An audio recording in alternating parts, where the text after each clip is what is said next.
Φίλες και φίλοι, καλησπέρα σε όλους. Δημότης Online και σήμερα μαζί σας, Τρίτη εδώ στη Δημοτική Τηλεόραση Θεσσαλονίκης, απευθείας κάθε απόγευμα στις 4. Και φυσικά τα λέμε καθ' όλη τη διάρκεια της ημέρας και στο www.dimotisonline.gr, όπου είμαστε παρέα σας καθ' όλο το 24ωρο. Βλέπετε θέματα, μοναδικά θέματα, δεν θα τα δείτε αλλού. Φυσικά όλη την επικαιρότητα και ένα κάρο εφαρμογές. Εφαρμογές που συνεχώς εμπλουτίζονται, παροχές για όλους εσάς που συνεχώς εμπλουτίζονται.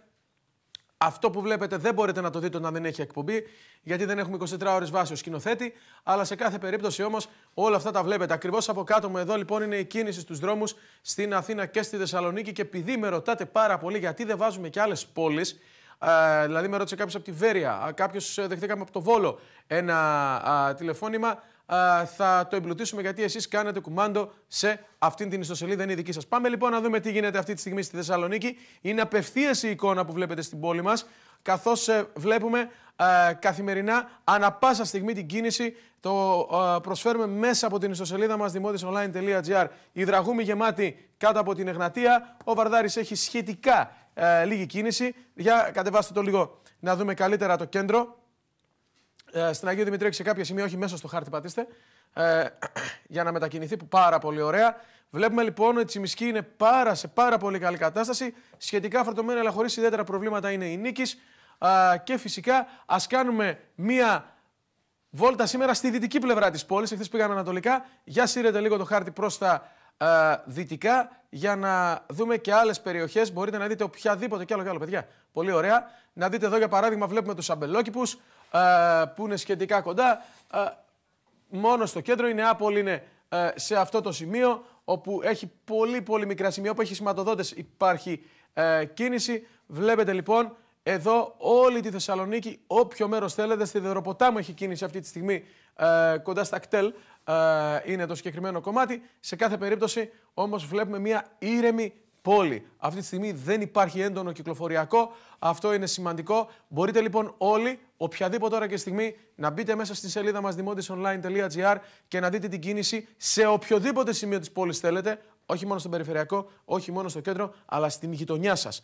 Επίσης, μπορείτε να δείτε τι ώρα περνάει το λεωφορείο μπροστά από το σπίτι σας. Με άλλη εφαρμογή που υπάρχει πάνω, να βρείτε τα ένσημά σας, που είναι πάρα πολύ σημαντική εφαρμογή, και να την ακολουθείτε. Έχει τρομερή ακρίβεια. Γιατί στις μέρες που ζούμε παίζει πολύ μεγάλο ρόλο αν θα βγει στη σύνταξη Δευτέρα ή Τρίτη. Δεν έχει να κάνει πλέον που λέγαμε με τα έτη, εδώ έχει να κάνει με την ημέρα. Εδώ λοιπόν είναι η εφαρμογή για τα δρομολόγια του ΑΣΤ, όπου μπορείτε πολύ εύκολα εδώ να δείτε το πρόγραμμα καταρχήν ανάλογα ποιας γραμμής θέλετε, και φυσικά να δείτε και την τηλεματική, όπου βλέπετε το δρομολόγιο το οποίο θέλετε, τι ώρα περνάει από το σημείο το οποίο βρίσκεστε. Και έτσι δεν χρειάζεται να περιμένετε στη στάση ώρες, αλλά κατεβαίνετε 2 λεπτά πριν, παίρνετε το λεωφορείο και έρχεται. Ακούστε λίγο, δεν είναι βάση του προγράμματος, είναι βάση του δορυφορικού συστήματος που δείχνει σε πραγματική στιγμή πού είναι το λεωφορείο. Το λεωφορείο μπορεί να είναι εκτός χρόνου, δεν έχει σημασία. Εσείς όμως βλέπετε που είναι εκείνη τη στιγμή. Και έτσι δεν περιμένετε. Είναι γνωστή σε όλους μας τηλεματική για την οποία βραβεύτηκε ο ΑΣΤ. Δείτε λίγο αυτό το ρεπορτάζ εδώ που έχουμε ανεβάσει πριν από λίγη ώρα και αφορά. Το έχω βάλει με μια ερώτηση και λέω ποιος σέβεται αυτούς τους ανθρώπους. Άνοιξε το λίγο, Σιρήνη, να δούμε λίγο την εικόνα. Είναι μια συγκλονιστική εικόνα που μας στείλατε. Εδώ καταρχήν βλέπουμε μια κατασκευή καφετέριας στην επάνω φωτογραφία, όπου είναι οδηγός τυφλών. Δεν τον νοιάζει καθόλου τον καταστηματάρχη και φυσικά βλέπετε ότι κόβεται η διέλευση επάνω στο πεζοδρόμιο. Και δεν έχει να κάνει με κάποιον αν είναι άτομο με αναπηρία ή αν δεν είναι, αλλά ένας λόγος παραπάνω όταν κάποιος έχει αναπηρία. Έτσι. Και αν το ανεβάσεις λίγο, θα δούμε άλλη μία φωτογραφία. Έτσι. Εδώ, πάτσε λίγο πάνω της. να την δούμε. Πατώντας λίγο επάνω, μπράβο, ανοίγει καλύτερα. Δείτε εδώ, όπου είναι η ράμπα αναπήρων. Κακός ο δρόμος, πάρκαρο τύπος εδώ και φυσικά περιμένει το άτομο με αναπηρία. Περιμένει όλη αυτή την ιστορία. Περιμένει δηλαδή να περάσει ο άνθρωπος από πού? Μέσα από τη λίμνη με τα νερά, να πέσει πάνω στα μάξι. Όλα αυτά λοιπόν μέσα στην σελίδα μας demontisonline.gr, όπου μόλις ανεβάσαμε την είδηση και τη διαβάζω, διανομή τροφίμων στο πλαίσιο του προγράμματος ΤΕΒΑ. Να το βλέπετε και πάμε να σας το παρουσιάσω. Σε διανομή τροφίμων θα προχωρήσει ο Δήμος Θεσσαλονίκης την Τετάρτη 24 Φεβρουαρίου από τις 9 έως τις 3 στο περίπτερο 16 της Διεθνούς Εκθέσεως Θεσσαλονίκης, στο πλαίσιο της υλοποίησης του σχετικού προγράμματος. Η διανομή περιλαμβάνει για πρώτη φορά είδη παντοπολίου καθώς και κοτόπουλα. Παράλληλα, στους παραπάνω ωφελούμενους θα διανεμηθούν πορτοκάλια, ακτινίδια στο πλαίσιο της εφαρμογής της Ευρωπαϊκής Ένωσης κτλ. Οι δικαιούχοι θα πρέπει να προσκομίσουν το δελτίο ταυτότητάς τους ή το διαβατήριο, αυτό θα πρέπει να έχετε μαζί σας, την αίτηση ειδικά ΤΕΒΑ και εξουσιοδότηση σε περίπτωση που δεν πάτε αυτοπροσώπως. Αυτή η είδηση λοιπόν τη βλέπετε στην κεντρική εικόνα αυτή τη στιγμή στην ιστοσελίδα μας www.demontisonline.gr. Μπαίνετε και ενημερώνεστε για όλα αυτά τα οποία συζητάμε καθημερινά. Φίλες και φίλοι, συνεχίζετε να στέλνετε τις δικές σας πληροφορίες, τα δικά σας θέματα μέσα από το κινητό, μέσα από το τάμπλετ. Τραβάτε τη φωτογραφία, το βιντεάκι και μου τα στέλνετε είτε στη σελίδα μας είτε στο Facebook / Online. Εκεί λοιπόν, πολύ όμορφα, μας στέλνετε διάφορα θέματα. Και να οι απαντήσεις. Και στέλνω ενδεικτικά μία. Σας ενημερώνω ενδεικτικά για μία. Καθώς ο Δήμος Θεσσαλονίκης μας απάντησε στο δικό σας αίτημα. Που μου λέτε στην οδό Ήμβρου υπάρχουν ακλάδευτα δέντρα. Μας απαντάει λοιπόν ο Δήμος Θεσσαλονίκης μέσω του αναπληρωτή προϊσταμένου Διεύθυνσης Αστικού Περιβάλλοντος. Σχετικά με το θέμα σας ενημερώνουμε ότι το κλάδεμα των δέντρων της οδό Ήμβρου είναι ενταγμένο στην Εργολαβική Σύμβαση του 2016, που σημαίνει ότι θα κλαδευτεί ο συγκεκριμένος δρόμος, τα δέντρα δηλαδή που βρίσκονται στο συγκεκριμένο δρόμο, μέσα στο 16. Προχθές μάλλον, Δευτέρα, εχθές, έγιναν κλαδέματα στην Εθνικής Αμήνης στο κομμάτι από το Συντριβάνι μέχρι και το Γεννηματάς, μέχρι και την Αγίου Δημητρίου. Σήμερα τα μαζεύανε. Γιατί τα παρακολουθούμε. Να δούμε αν γίνεται καλή δουλειά. Λοιπόν, γιατί είναι και οι φοιτητές εκεί και έχει κλείσει όλο το πεζοδρόμιο. Θέλω να πω, και μας το είπε και ο Αντιδήμαρχος την περασμένη Τετάρτη που ήταν εδώ στην εκπομπή μας, ότι τα κλαδέματα έμειναν πάρα πολύ πίσω. Το παραδέχθηκε και ο ίδιος ο κύριος Παπάς και ξεκινά μια προσπάθεια να μαζέψουν λίγο το πρόβλημα. Ξεκινώντας τα κλαδέματα. Η αλήθεια είναι ότι ξεκίνησαν σε αρκετές περιοχές. Πρέπει να πάνε και Τριανδρία, που δεν πρέπει να πάνε, θα μου πεις, αλλά σημασία έχει ότι ξεκίνησαν, γι' αυτό πιέζουμε. Και όταν εσείς το ζητάτε, όταν στέλνετε όλα αυτά τα θέματα σε εμάς και εμείς σας στέλνουμε στις υπηρεσίες, έχουμε την αλληλογραφία, έχουμε την ενημέρωση και έχουμε τις αποκαταστάσεις. Αυτά όσον αφορά και το συγκεκριμένο θέμα. Τώρα, πάμε να δούμε δύο εικόνες από τα δικά σας ρεπορτάζ, όπως μας τα στέλνετε. Για πάμε να δούμε τις φωτογραφίες. Οδός Δελφών. Τη βλέπετε εδώ τη Δελφών. Είναι ένας ιδιαίτερα φαρδής δρόμος. Όμως, τι να μείνει όταν υπάρχουν τα παρκαρισμένα και οι φορτοεκφορτώσεις. Προσέξτε λίγο. Εάν δείτε τέρμα δεξιά και τέρμα αριστερά τη φωτογραφία, θα δείτε ότι και μία σειρά παρκαρισμένων που υπάρχουν, ο χώρος που υπάρχει με τη διπλή γραμμή εδώ είναι άνετος για να περνάει ένα αυτοκίνητο από μια και ένα αυτοκίνητο από την άλλη. Όμως, φορτοεκφόρτωση από εδώ. Φορτοεκφόρτωση από εδώ, αυτός μόλις φεύγει, ο δρόμος είναι πλήρως κλειστός. Και αυτό που με κάνει τεράστια εντύπωση είναι, και περιμένουμε κάτι παραπάνω από τους επαγγελματίες οδηγούς, είναι ότι δεν μπορεί να παρκάρει ο ένας απέναντι από τον άλλον. Μπορείς να πας ο ένας πίσω από τον άλλον. Ή αφήστε λίγα απόσταση μεταξύ τους. Κλείνετε το δρόμο. Και είστε επαγγελματίες οδηγοί. Θα έπρεπε να έχετε μια άλλη συνείδηση, μια άλλη συμπεριφορά στους δρόμους της Θεσσαλονίκης. Όπου βέβαια έχουν κλείσει εδώ με το μετρό και τη γειτονιά ολόκληρη και να το αποτέλεσμα. Πριν περάσω στην επόμενη φωτογραφία, επειδή ανέφερα τη λέξη μετρό, 4,5 με 5 φίλες και φίλοι, συνεχίζουμε το αποκλειστικό ρεπορτάζ, το δεύτερο μέρος σήμερα, για το μετρό της Θεσσαλονίκης.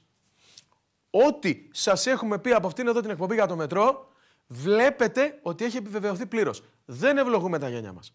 Αλλά αντιλαμβάνεστε ότι αυτό το οποίο σας λέμε έχει εγκυρότητα. Σας είπαμε ότι ξεκινούν 4 εργασίες σε 4 εργοτάξια. Ξεκίνησαν όντως. Τώρα σας είπαμε χθες κατά αποκλειστικότητα ότι και άλλα 4 ανοίγουν. Και δεν ανοίγουν για να πάτε να πάρετε το μετρό να κόψετε εισιτήρια, έτσι, και να ταξιδέψετε με το μετρό. Ανοίγουν οι εργασίες. Το ανοίγουν σε εισαγωγικά το είχα. Λοιπόν, μακάρι να έρθει η ώρα να είμαστε γεροί και να τα βγάλουμε τα εισαγωγικά. Έτσι. Πιστεύω θα το ζήσουμε. Από εκεί και μετά όμως θέλω να πω κάτι άλλο. Σήμερα σας έχω και νέα. Και έχω νέα καλά. Και έχω νέα, και το καλά δεν έχει να κάνει μόνο με τους Θεσσαλονικείς όλους που βλέπουμε το έργο σιγά σιγά να παίρνει μπρος. Έχει να κάνει και με πολλούς που ζουν στην ανεργία και θα βρουν δουλειά. 4.30 με 5 ρεπορτάζ αποκλειστικό εδώ στην εκπομπή Δημότης Online. Και αμέσως μετά την εκπομπή θα το διαβάσετε και στη σελίδα μας www.demotisonline.gr. Τώρα, πάμε λίγο στα φορολογικά. Όχι, πάμε να δούμε άλλη μια φωτογραφία που έχουμε. Ναι, πάμε να δούμε άλλη μια. Από ένα παρκαρισμένο και να περάσουμε μετά στην εφορία μας. Την αγαπημένη εφορία. Φίλες και φίλοι, δείτε εδώ σε μια γειτονιά πόσο μεγάλο πρόβλημα είναι όταν ένας επαγγελματίας οδηγός δεν παρκάρει σωστά. Τι εννοώ? Ο συγκεκριμένος τύπος έχει παρκάρει σε τέτοιο σημείο ώστε, φίλες και φίλοι, δεν φαίνονται τα σήματα. Και δεν μπορείς να καταλάβεις, ενώ φαίνεται το stop, δεν μπορείς να καταλάβεις το κάτω το σήμα αν λέει απαγορεύεται δεξιά ή αριστερά. Πρώτον. Δεύτερον, αυτός που βγαίνει από το στενό, το βλέπετε εδώ. Το σήμα πληροφοριακά σας λέω ότι λέει απαγορεύεται να πάτε δεξιά προς τα εδώ. Αυτοί όμως λοιπόν που βγαίνουν από εδώ, από αυτό το στενό εδώ έξω, δεν έχουν εικόνα μέχρι εδώ και γίνεται του κουτρούλου γάμος κάθε μέρα από τα τρακαρίσματα. Γιατί? Γιατί αυτός ο ανεγκέφαλος τύπος, που δεν με ενδιαφέρει ποιος είναι, και το επαναλαμβάνω γιατί αυτός ο ανεγκέφαλος τύπος θέλει να παρκάρει σε αυτό το σημείο και να εμποδίσει την κυκλοφορία. Και αυτός είναι υπέτειος πολλών τροχαίων ατυχημάτων, να πάνε οι ασφαλιστικές σε αυτό να πάρουν τα λεφτά. Όταν έγινε ένα τροχαίο πρόσφατα και πήγε η αστυνομία, του κόψαν μια κλίση 80 ευρώ. Να καλείται το 100. Κάθε μέρα. Το μεροκάματο εκεί να πηγαίνει. Προκειμένου να καταλάβει ότι δεν μπορεί να επιβαρύνει τις γειτονιές.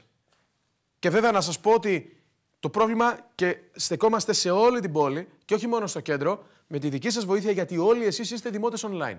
Όλοι εσείς. Και το αποδεικνύετε καθημερινά με το υλικό σας. Να καλείτε το 100. Τα παιδιά έρχονται και κάνουν σημαντική δουλειά. Ξέρω ότι είναι λίγοι στο 100, αλλά τα παιδιά το παλεύουν καλά. Έτσι, να τα λέμε όλα δίκαια και καθαρά. Τώρα, πάμε λίγο σε μια δικαιοσύνη θέλω να φέρει και η εφορία. Γιατί σε λίγες μέρες θεωρητικά πάντα ανοίγει το σύστημα. Καταρχήν έχουμε 17 του μηνός και δεν ξέρω, κύριε Δόβελε, εάν μπορούμε να υποβάλουμε σήμερα φορολογικές δηλώσεις. Όχι, δεν μπορείτε να υποβάλλετε. Καλησπέρα. Καλησπέρα και σε εσάς και στους θεατές σας. Δεν μπορούμε λοιπόν να υποβάλουμε φορολογικές δηλώσεις. Μέχρι στιγμής δεν έχει ανοίξει το σύστημα για υποβολή των φορολογικών δηλώσεων. Είναι σε εξέλιξη, αν και επίσημα έληξε χθες η προθεσμία υποβολής με ηλεκτρονικό τρόπο των βεβαιώσεων αποδοχών από τους εργοδότες, τις εταιρείες, τα ασφαλιστικά ταμεία, και αυτή μάλλον θα συνεχιστεί μέχρι τέλος του μήνα, ούτως ώστε να πάνε όλες οι αμοιβές των μισθών, των συντάξεων, των αμοιβών των ελευθερών επαγγελματιών μαζί με τον παρακρατούμενο φόρο στους σχετικούς κωδικούς των δηλώσεων, ούτως ώστε μετά, όταν ανοίξει το σύστημα αρχές Μαρτίου, να μπορεί ο κάθε πολίτης να υποβάλει τη φορολογική του δήλωση, που φέτος θα είναι πιο νωρίς σε σχέση με πέρσι. Πότε πιστεύετε? Μην ξεχνάμε ότι το σύστημα άνοιξε 15 Μαΐου. Έτσι, καλά, πέρυσι ήταν και μεταβατική χρονιά βέβαια. Οφείλουμε να το πούμε αυτό, αλλά ναι. Για να δούμε. Φέτος έχετε πληροφόρηση πότε θα ανοίξει το σύστημα? Αρχές Μαρτίου. Αρχές Μέχρι Μαρτίου. Τέλος του μήνα θα ολοκληρωθεί η υποβολή των βεβαιώσεων και αρχές Μαρτίου θα ξεκινήσει η υποβολή των δηλώσεων για 2 μήνες μέχρι 34 λέει ο νόμος. Ναι. Τώρα αν θα πάμε και λίγο παρακάτω, μέσα στο Μάιο θα το δει το Υπουργείο Οικονομικών ανάλογα με τη ροή των δηλώσεων που υποβάλλονται. Μάλιστα. Επιμένετε... γιατί ο αριθμός είναι γνωστός. Ναι, βέβαια. Καταρχήν 2 μήνες επαρκούν για να κάνουμε όλοι φορολογικές δηλώσεις? Δύσκολα, γιατί είναι 6,5 εκατομμύρια δηλώσεις και είναι πολύ δύσκολο. Πολύ δύσκολο. Φανταστείτε τώρα σε 60 μέρες πρέπει ναι. περίπου 100 τόσες χιλιάδες δηλώσεις να γίνονται κάθε μέρα. Αυτός ο ρυθμός στην αρχή δεν θα είναι τέτοιος, τόσος. Άρα λοιπόν όσο φτάνει η ημερομηνία λήξης της προθεσμίας θα αυξάνεται η υποβολή των δηλώσεων, άρα θα υπεφορτωθεί το σύστημα και ίσως δοθεί και κάποια παράταση. Τώρα, επειδή το κράτος ενδιαφέρεται για μας και δεν θέλει να μας ζορίζει, λέει για να μην πληρώνετε σε 3 δόσεις το φόρο εισοδήματος, σκέφτεται να το κάνει 8, 9, 10 και να πληρώνουμε κάθε μήνα. Πονηρά σκεπτόμενο, γιατί ο νόμος λέει ότι η πρώτη δόση υποβάλλεται τον Ιούλιο. Ακριβώς. Σκεφτείτε να υποβάλει ένας τη φορολογική του δήλωση το Μάρτιο, Ναι. και βάσει της νομοθεσίας να δώσει την πρώτη δόση τον Ιούλιο. 4 μήνες μετά. Οπότε τι σου λέει το Άρα κράτος? προς τι η βιασύνη να υποβληθούν οι φορολογικές δηλώσεις? Η βιασύνη να υποβληθούν οι φορολογικές δηλώσεις είναι να έρθουν πιο μπροστά τα έσοδα, για να καλύπτονται οι ταμιακές ανάγκες. Ακριβώς. Και να το πάμε σε κάθε μήνα, δηλαδή να έχουμε ένα ενίκιο ουσιαστικά, γιατί αυτό έτσι καταντά, ένα σταθερό ποσό κάθε μήνα, να το δίνουμε στο κράτος, γιατί έτσι το επιλέγουν. Εσείς επιμένετε στις κινητοποιήσεις σας όταν ανοίξει το σύστημα? Η απόφαση μέχρι στιγμής είναι να κάνουμε αποχή από τις δηλώσεις. Σήμερα είναι σε εξέλιξη και μια καινούργια σύσκεψη στο Οικονομικό Επιμελητήριο για αυτό το θέμα. Ναι. Ακόμα δεν έχω τα αποτελέσματα αυτής της σύσκεψης, αλλά εκεί βαδίζουμε, ότι οι λογιστές φοροτεχνικοί θα απέχουν τμηματικά, εβδομάδα παραβδομάδα, από την υποβολή των φορολογικών δηλώσεων. Και αιτία είναι το ασφαλιστικό νομοσχέδιο. Που σημαίνει ότι... Που τους περισσότερους θα μας εξοντώσει, αν Ακριβώς. θα εφαρμοστεί έτσι όπως έχει. Που σημαίνει, κύριε Δόμπελ, ότι εάν προχωρήσει στην κινητοποίηση, σίγουρα θα πάμε σε παράταση, γιατί δεν υπάρχει περίπτωση να προλάβουμε σίγουρα, να κάνουμε. γιατί δεν θα υπάρχει αυτή η ροή υποβολής των δηλώσεων, γιατί το 80% των φορολογικών δηλώσεων υποβάλλονται μέσω των λογιστικών γραφείων. Το 20% μόνο υποβάλλονται κατά μόνας, δηλαδή από τους φορολογούμενους τους ίδιους. Έτσι. Το Τώρα, 80%... πάμε σε κάτι άλλο. Ε9, γίνονται τροποποιητικές? Βεβαίως γίνονται. Είναι ελεύθερο, έχει πρόστιμο? Οι παλιές, οι εκπρόθεσμες, ναι, έχουν πρόστιμο 100 ευρώ. 100 ευρώ. Αν και στην πράξη δεν έχει ακόμα επιβληθεί αυτό το πρόστιμο, θεωρητικά είναι το πρόστιμο αυτό. Μέχρι στιγμής το Υπουργείο δεν έχει προχωρήσει στην επιβολή των προστίμων. Ναι. Το σύστημα πάντως είναι ανοιχτό. Εάν Και κάποιος ο θέλει... νόμος λέει ότι είναι εκπρόθεσμες οι παλιές του 15, του 14, του 13. Ναι, και είναι 100 ευρώ για κάθε χρόνο ή όταν ανοίξει? 100 ευρώ για κάθε χρόνο. Για κάθε χρόνο. Τώρα, εάν κάποιος θα κάνει τώρα φορολογική δήλωση και θέλει να κάνει και τροποποίηση στο ε9, και εκεί έχει πρόστιμο? Τροποποίηση για ποιο λόγο? Αλλάζει κάτι στο ε9.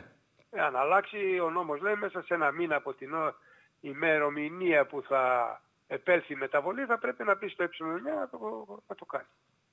Μάλιστα. Δηλαδή αν σήμερα πουλήσετε εσείς ένα Ναι. κίνητο ή το μεταβιβάσετε για κάποιο λόγο, για δωρεά, για γονική παροχή, αν σήμερα που έχουμε 16 Φεβρουαρίου μέχρι 16 Μαρτίου θα πρέπει να πείτε να κάνετε τη μεταβολή σας. Χωρίς πρόστιμο. Χωρίς πρόστιμο. Αυτό είναι σημαντικό. Επίσης, Παλιά μαθαίνω... ήταν ένας χρόνος το διάστημα αυτό. Τώρα ένας μήνας είναι πολύ δύσκολο να... Τώρα γιατί το βάλαν τον μήνα αυτό, για να Ναι. μας δυσκολεύουν τη ζωή και μόνο. Εντάξει, από την άλλη όμως θα πρέπει να έχουμε και μία τάξη λίγο και στα δικά μας τα πράγματα, έτσι δεν είναι? θέμα τάξης αυτό, τι τάξη είναι. Ναι, ξέρω Αφού εγώ. έτσι αλλιώς λέω... ο φόρος, ο ΕΦΙΑ υπολογίζεται με το τι κατέχει ο καθένας μας την πρώτη κάθε έτους. Τι τάξη. Μάλιστα. Απλώς Άρα, αυτό για να μας ταλαιπωρούν. έτσι, καλά, αυτό είναι το μόνο σίγουρο. Απλά το ρωτάω για να απαντήσουμε λίγο και στο φίλο τηλεθεατή. Ότι αν κάποιος κάνει μια μεταβολή, πρέπει ένα μήνα μετά τη μεταβολή να μπει στο ε9. Μέχρι ένα μήνα, όχι μετά, ένα μήνα. Έναν μήνα, μέσα στον μήνα. Μέσα στον μήνα. Μέσα Σωστά. στον μήνα. Σωστά. Αυτή είναι η σωστή έκφραση. Μάλιστα. Εντός μηνός από τη μεταβολή θα πρέπει να κάνει και την σχετική μεταβολή στο ε9. Για να δώσω και μια απάντηση online, ότι η μείωση των αντικειμενικών δεν φέρνουν καμία μεταβολή με τον ΕΜΦΙΑ του 15. Εξαιρέθηκε ο ΕΜΦΙΑ από τη μείωση των αντικειμενικών αξιών. Ναι. Έτσι, του 15. Μόνο ο φόρος μεταβίβασης ακινήτων, ο φόρος κληρονομιών δωρεών, αυτός μεταβάλλεται. Όσοι νομίζουν ότι θα πάρουν πίσω επειδή πληρώσαν περισσότερο φόρο, Ναι. το μπορούν να υποβάλουν τροποποιητικές δηλώσεις και να υποστούν τη μείωση. Μάλιστα. Να την καρποθούν δηλαδή. Τώρα, και κλείνουμε κύριε Δόβελε, είναι μια που σας έχουμε τώρα, ξέρετε, να απαντήσουμε και σε 5-6. Για τις αντικειμενικές αξίες, για τα τεκμήρια, θα δούμε σημαντικές αλλαγές φέτος? Το ρωτάω έτσι με πολύ τάκτ. Το φέτος εννοείται που το 10. Που θα κάνουμε τώρα δηλώσεις. Θα φανεί δηλαδή το 15 κάποια σημαντική βελτίωση? Είναι τα ίδια. Είναι τα ίδια. Μάλιστα. Ξέρετε γιατί Για το φορολογικό έτος 17, δηλαδή το φορολογικό έτος 16 που θα υποβληθούν οι δηλώσεις το 17, επίκειται και εκεί φορολογική μεταρρύθμιση σε εισαγωγικά, γιατί αυτή η λέξη έχει χάσει και το νόημά της. Έτσι, σωστά. Από το 2010 και μετά όλα μεταρρυθμίσεις κάνουμε και έχουμε και προκοπή δεν βλέπουμε. τα πάντα. Προκοπή δεν βλέπουμε. Όλα αυστηρά μέτρα και τα έσοδα Έτσι. μένουν τα ίδια. Άμα δεν υπάρχει γάλα στην Αγελάδα, όσο και να την αρμέξεις, κύριε Κρινή, τι θα βγάλει. Συμφωνώ απόλυτα. Κύριε Ντόβελεφ. Δεν παραφέρετε 100 αρμεχτές, πώς λένε αυτούς που αρμέγουν. Άμα δεν έχει γάλα η Αγελάδα, πάνε αρμέγετε εσείς. Έτσι. Δεν θα βγάλετε τίποτα. Όπως το λέτε. Κύριε Ντόβελεφ, ευχαριστώ θερμά. Και εγώ ευχαριστώ. Να είστε καλά. Λοιπόν, ανακεφαλαίωση το τι μας είπε ο κύριος Δόβελος. Πρώτον, αρχές Μαρτίου ανοίγει το σύστημα. Πάνε για κινητοποιήσεις. Δεν θα μπορούμε να κάνουμε δηλώσεις δηλαδή όποτε θέλουμε εμείς, αλλά εβδομάδα παραβδομάδα λένε θα κάνουν κινητοποιήσεις. 2. Όταν κάνετε μια μεταβολή σε ένα ακίνητο για ένα μήνα, μέσα στο μήνα πρέπει να κάνετε την αλλαγή στο ε9, διαφορετικά θα έχετε πρόστιμο. Τρίτον, οι αντικειμενικές αξίες δεν πρόκειται να έχουν καμία διαφοροποίηση στο φόρο. Και το λέω για πολλωστή φορά, ο ΕΜΦΙΑ δεν έχει καμία σχέση με τη μείωση των αντικειμενικών αξιών. Εξαιρέθηκε. Τους νόμους τους κόβουν και τους ράβουν όπως θέλουν. Πάει και αυτό. Από εκεί και μετά, δεν νομίζω ότι υπόθηκε κάτι άλλο ή ξεχνάω αυτή τη στιγμή κάτι άλλο για το όσο μας είπε ο κύριος Δόβελος. Αυτό το λέω για να γνωρίζετε σήμερα, 16 Φεβρουαρίου, με συγχωρείτε, τι ακριβώς συμβαίνει σήμερα. Έτσι. Τώρα, Ειρήνη μου, τι μου είπες για την αποχή? Ναι, το αναφέραμε. Λοιπόν, τώρα πάμε παρακάτω. Ελάτε να δούμε πότε θα πληρωθούν οι συντάξεις. Πάρα πολύ σημαντικό, με ρωτάτε που φτάσαμε να κάνουμε είδηση το πότε θα πληρωθούν οι συντάξεις. Έτσι, θλιβερό, αλλά τι να κάνουμε.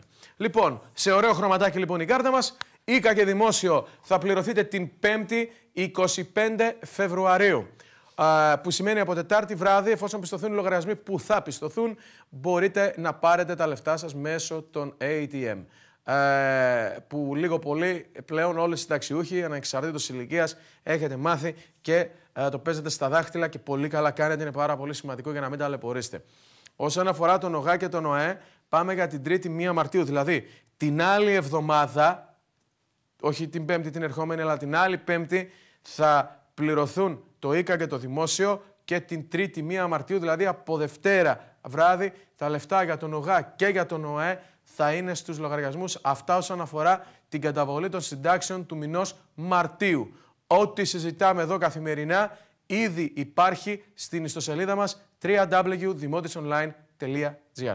Λοιπόν, τώρα, και όπου εκεί ανεβαίνουν και οι εκπομπές φυσικά, για να υπάρχει το αρχείο και να βλέπετε αν χάσετε την εκπομπή κατά την απευθείας μετάδοση. Λοιπόν, τώρα πάμε λίγο να δούμε. Νομίζω δεν χρειάζεται να πω κάτι παραπάνω. Το αφήσαν και αρκετή ώρα τα παιδιά. Πάμε να δούμε τις συντάξεις. Ποιοι γλιτώνετε τα 67. Είναι πιο εύκολο, έτσι πως έχουν γίνει τα πράγματα με το ασφαλιστικό και έτσι όπως συζητείτε, να λέμε ποιοι γλιτώνουν από το τι θα γίνει από εδώ και πέρα. Γιατί όσοι γλιτώνουν πλέον λιγοστεύουν. Λοιπόν, βλέπουμε τις καρτούλες.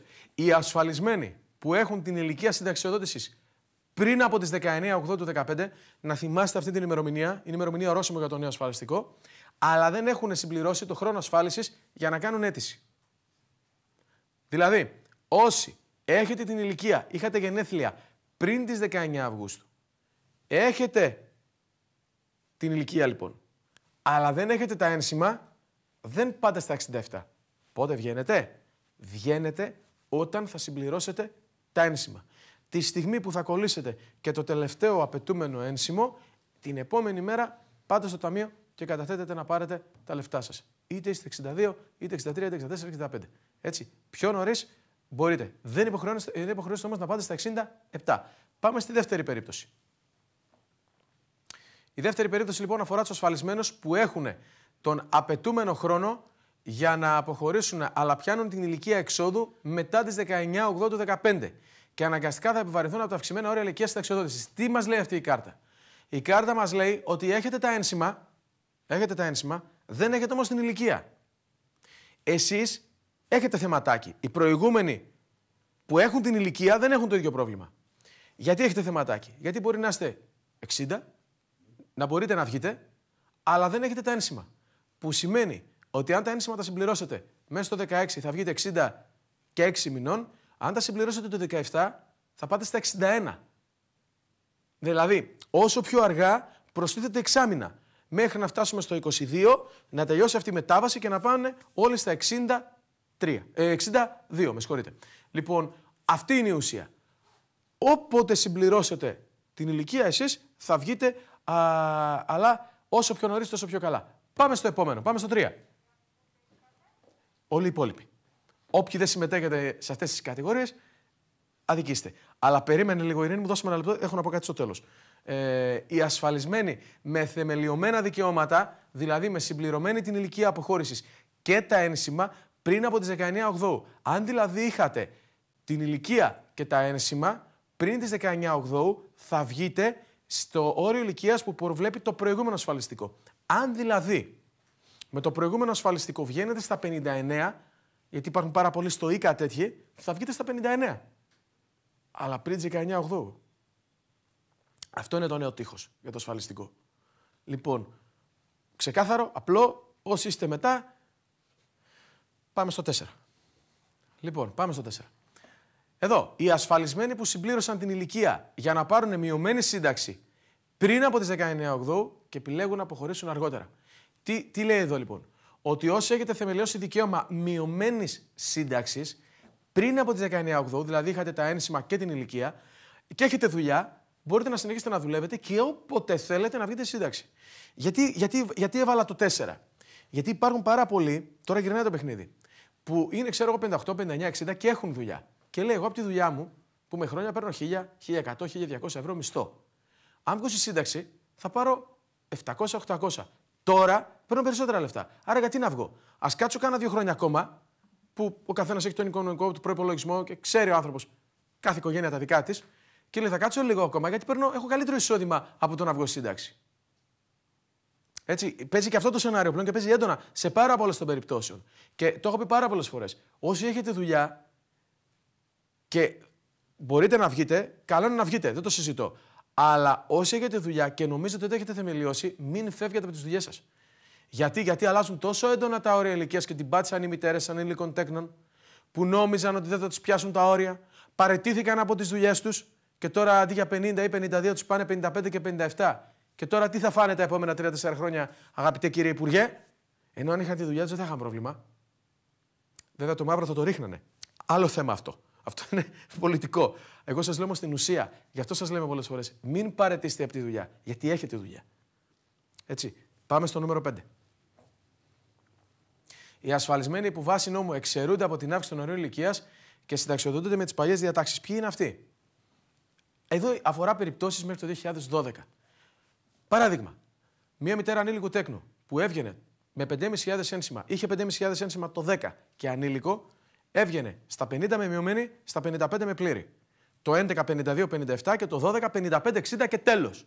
Από 13 και μετά είναι όλες 62-67. Τέλος. Έτσι. Εσάς δεν σας πιάνει το καινούριο ασφαλιστικό, δεν σας πιάνει κανένα ασφαλιστικό. Όμως, όλες τις υπόλοιπες κυρίες σας πιάνει από το 13 και μετά. Και σκεφτείτε τώρα ότι το 1 Ιανουαρίου του 13 με το 31 Δεκάτου του 12 έχει 7 χρόνια διαφορά. Αντί να βγει στα 50, πάει στα 57 με μειωμένη. Αντί να βγει στα 55, πάει στα 62 με πλήρη. Αν έχει δουλειά, λες έχει καλός. Αν δεν έχει, και αν έκανε το λάθος να παραιτηθεί.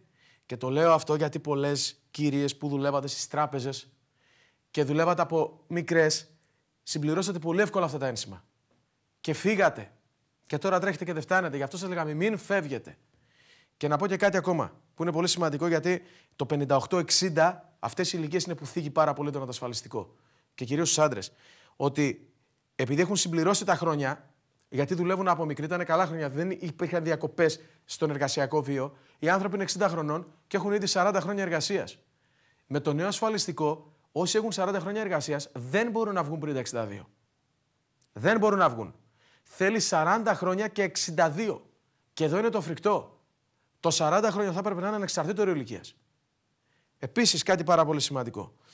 Και αν περάσει θα είναι δραματικό. Πάνε να εξαιρέσουν τα πλασματικά. Δηλαδή, κάποιος που είχε 35 χρόνια ένσημα, έπαιρνε και ένα χρόνο αν είχε ταμείο ανεργίας ή σπουδές ή παιδιά ή στρατό και πήγαινε στα 40, θεμελίωνε και έβγαινε με πλήρη.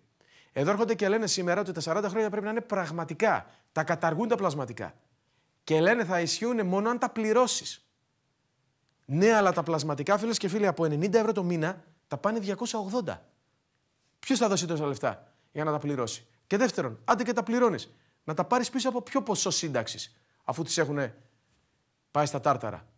Καταλαβαίνετε ότι η αδικία σε αυτούς που έχουν 40 χρόνια Είναι πολύ μεγάλη. Επίσης, μια άλλη πολύ μεγάλη αδικία του ασφαλιστικού, σας τα λέω πολύ, γιατί δεν μπορεί όλοι να φωνάζουν. Ποια είναι? Κάποιος που έχει 30 χρόνια ένσημα έχει 50-52% αναπλήρωση.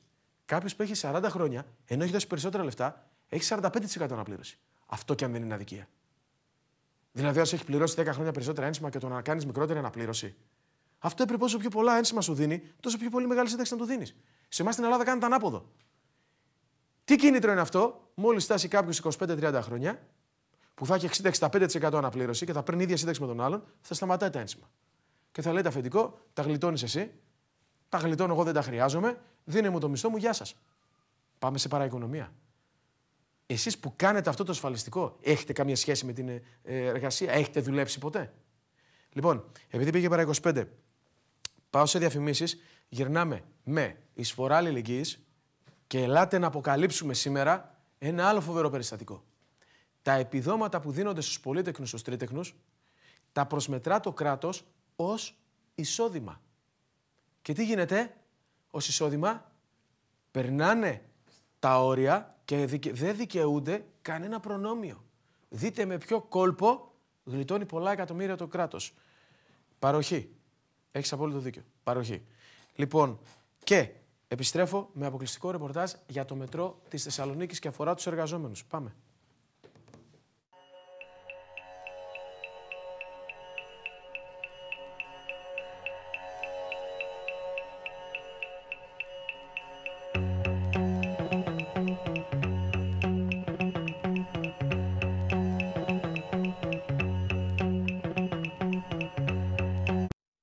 Σας συνεχίζουμε, φίλες και φίλοι.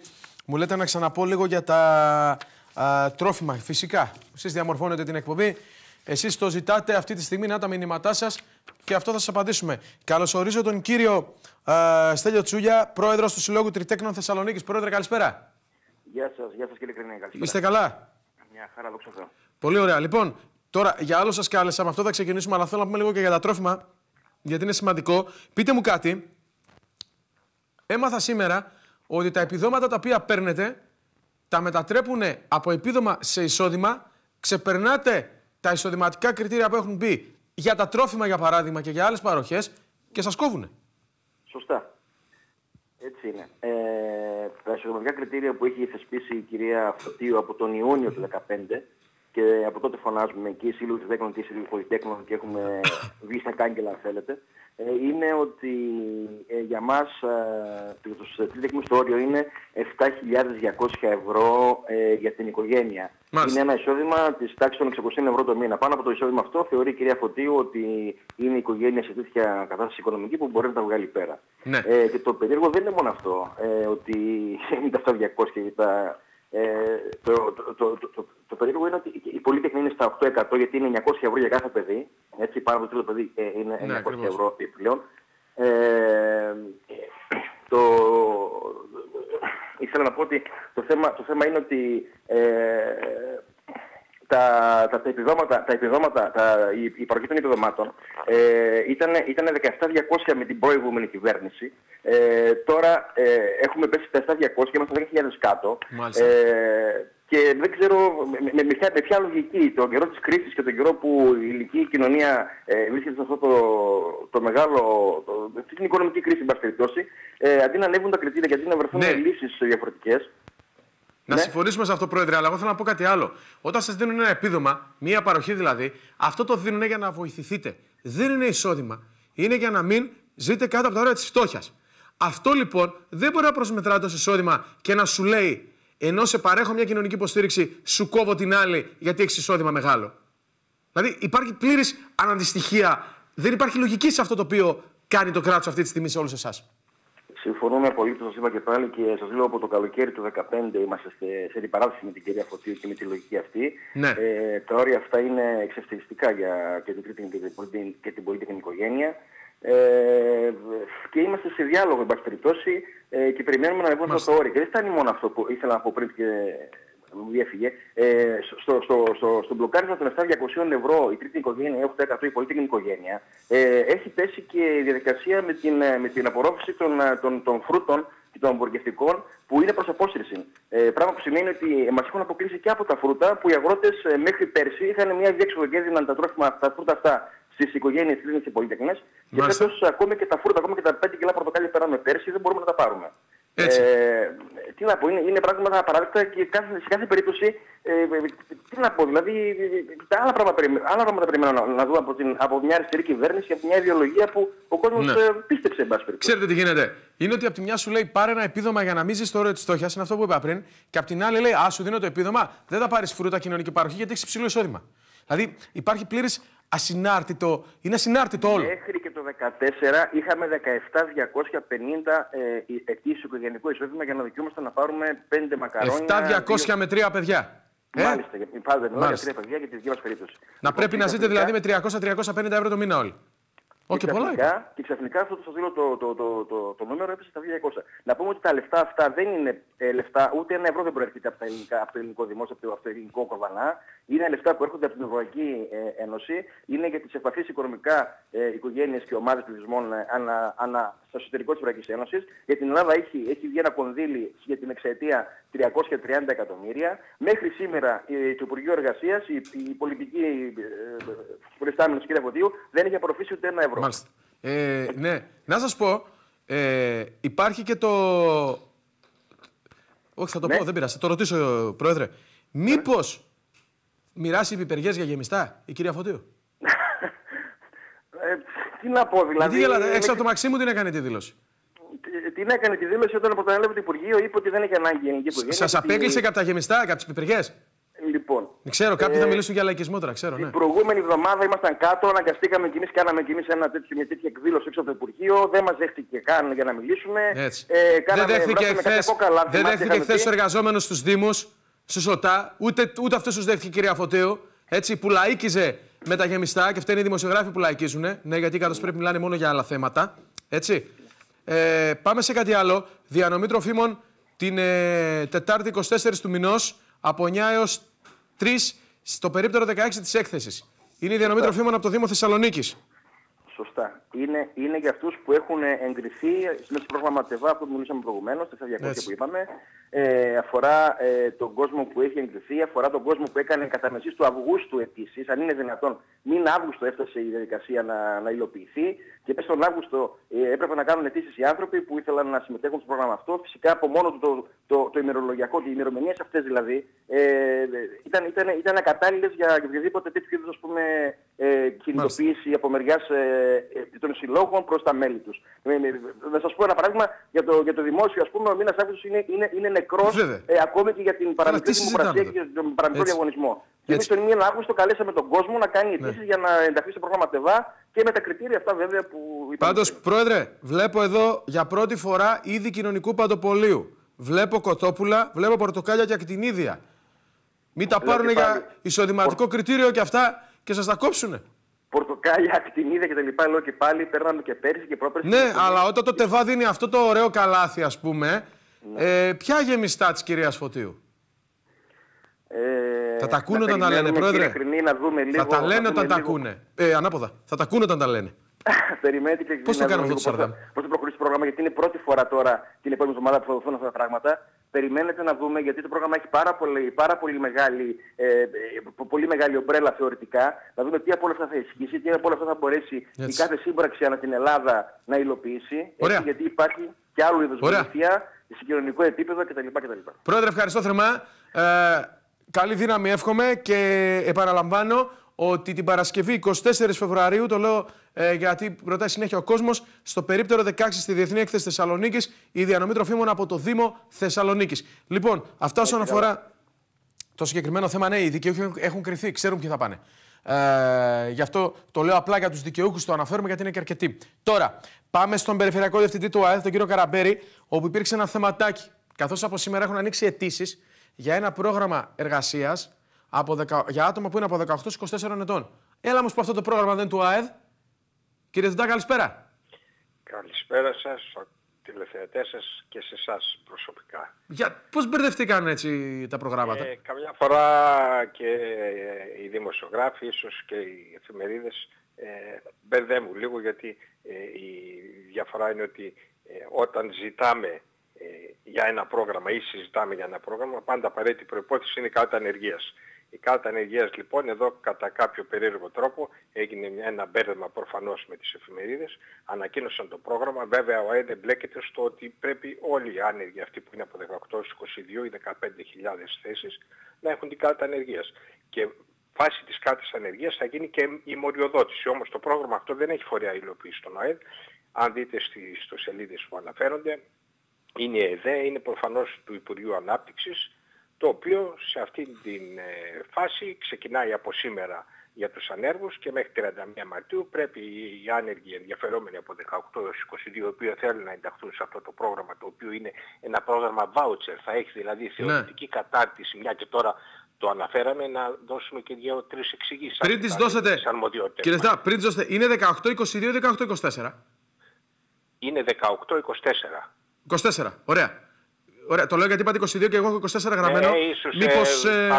Ωραία, ωραία. Πάμε λίγο στις χρήσιμες πληροφορίες που λέτε, κύριε Διευθυντά. Λοιπόν, και τώρα μια και το αναφέρουμε άσχετα δεν φάπτεται τις αρμοδιότητες δικές μας, να πούμε ότι τους νέους τους ενδιαφέρει το ότι από σήμερα στις 4 το απόγευμα μπορεί να κάνουν ηλεκτρονικά την εγγραφή τους στις 3 ιστοσελίδες που δίνει η προκήρυξη και από εκεί και πέρα θα υπάρξει, μέχρι τις 31 Μαρτίου είναι η προθεσμία, θα υπάρξει μοριοδότηση με ανώτερο όριο τις 60 μονάδες, που σημαίνει ότι έχει 3 τομείς οι οποίοι θα αξιολογηθούν. Θα είναι ο χρόνος ανεργίας, θα είναι η οικονομική κατάσταση, το εισόδημα το ατομικό ή το οικογενειακό και θα είναι το πτυχίο. Αφορά και πρωτοβάθμια και δευτεροβάθμια και τριτοβάθμια εκπαίδευση.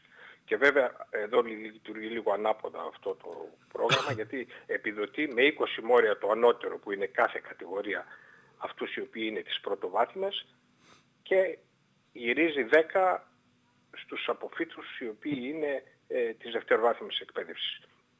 Τώρα, εκείνο το οποίο θα έχουν υπόψη είναι ότι αυτό θα είναι ένα πρόγραμμα, εφόσον επιλεγούν, θα παρακολουθήσουν στα ΚΕΚ, στα ιδιωτικά, μια θεωρητική κατάρτιση και από εκεί και πέρα θα κάνουν την πρακτική άσκησή τους στις επιχειρήσεις, οι οποίες είναι και αυτές συγκεκριμένες, γιατί και αυτές θα μπουν μέσα για να δηλώσουν συμμετοχή. Γιατί αναφέρει το πρόγραμμα, λιανικό εμπόριο, εταιρείες πληροφορίας, δεν πιάνει όλες τις επιχειρήσεις, όλους τους τομείς, είναι σε συγκεκριμένους τομείς.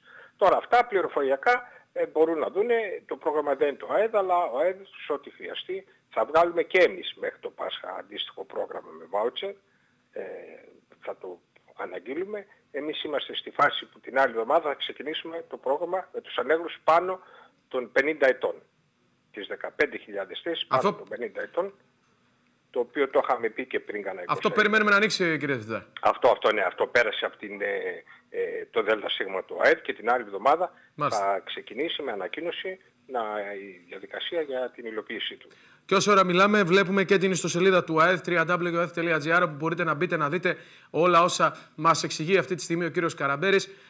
Και βλέπουμε και αυτό που αναβοσβήνει είναι το δελτίο τύπου για το συγκεκριμένο πρόγραμμα που μπορείτε να ενημερωθείτε πλήρως για να έχετε και εσείς τη δική σας ενημέρωση. Κύριε Φτά, έχουμε να προσθέσουμε κάτι? Όχι, με το καλό την άλλη εβδομάδα, ό,τι χρειαστεί, πιθανόν να ανοίξει και δικό μας άλλο, γιατί μέχρι το Πάσχα θα ανοίξουμε άλλα 3 προγράμματα και εμείς του ΑΕΠ. Παράλληλα όμως, όπως διαβάσατε και στις εφημερίδες, αλλά και οι νέοι μας και κάποιας ηλικίας είδαν ότι ξεκινάνε πολλά προγράμματα του ΕΣΠΑ να είναι σε μια ετοιμότητα να παρακολουθούν, γιατί όλα τα Υπουργεία λίγο πολύ θα ξεκινήσουν δικά τους προγράμματα.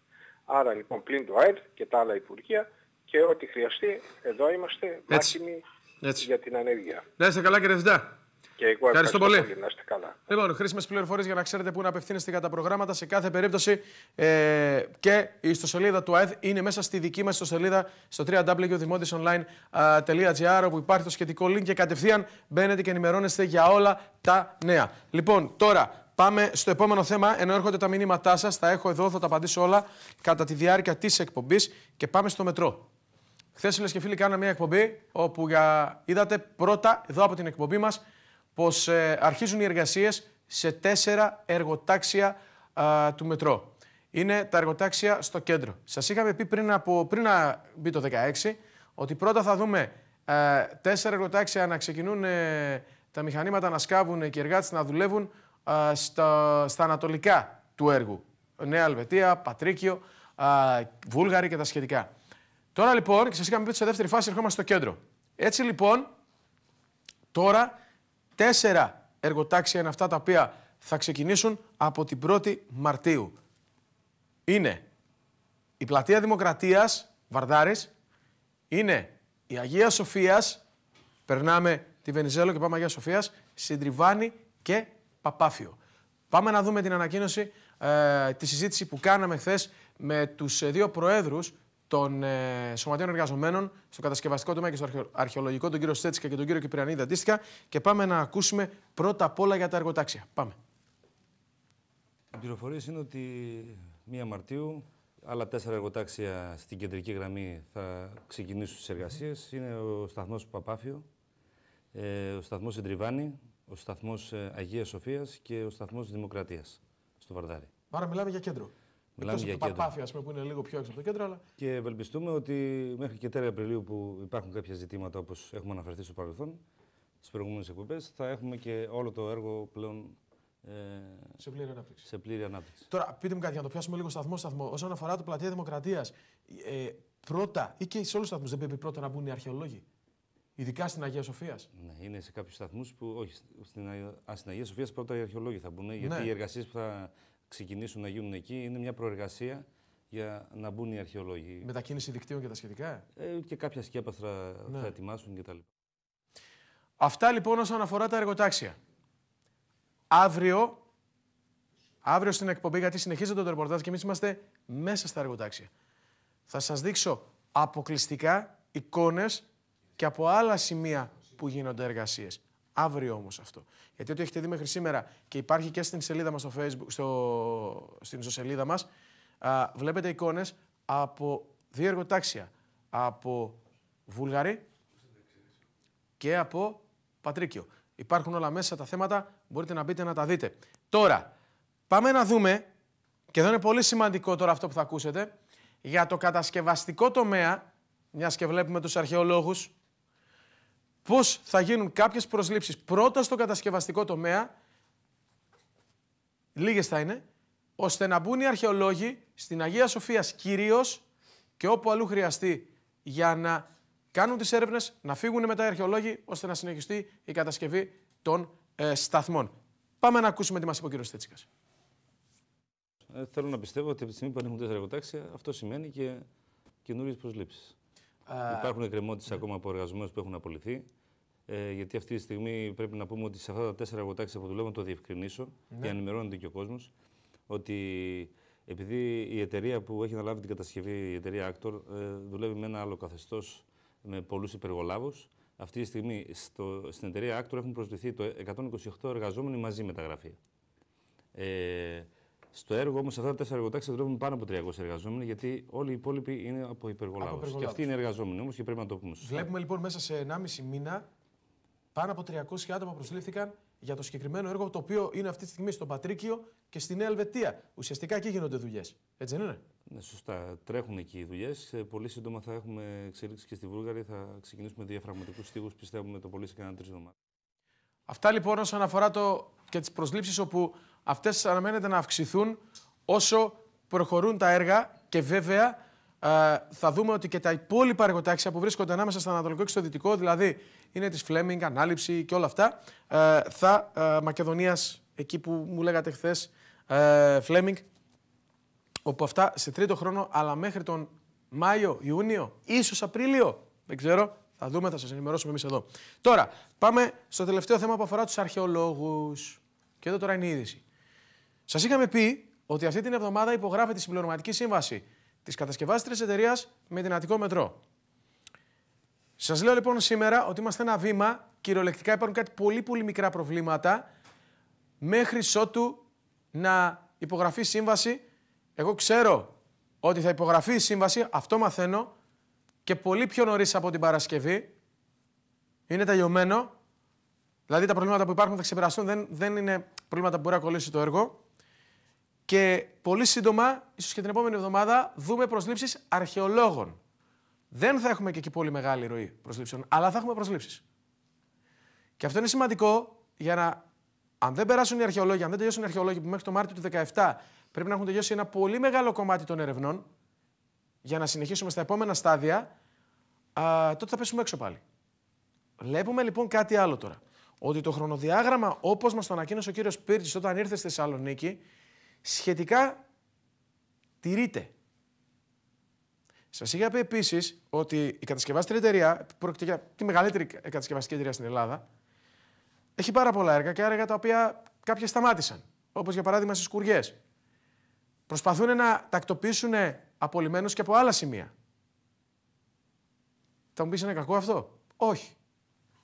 Αλλά ένα έργο το οποίο μπορεί να αναπτυχθεί και να φέρει πολλές θέσεις εργασίας, μπορεί να απασχολήσει και να λύσει και πάρα πολλά προβλήματα.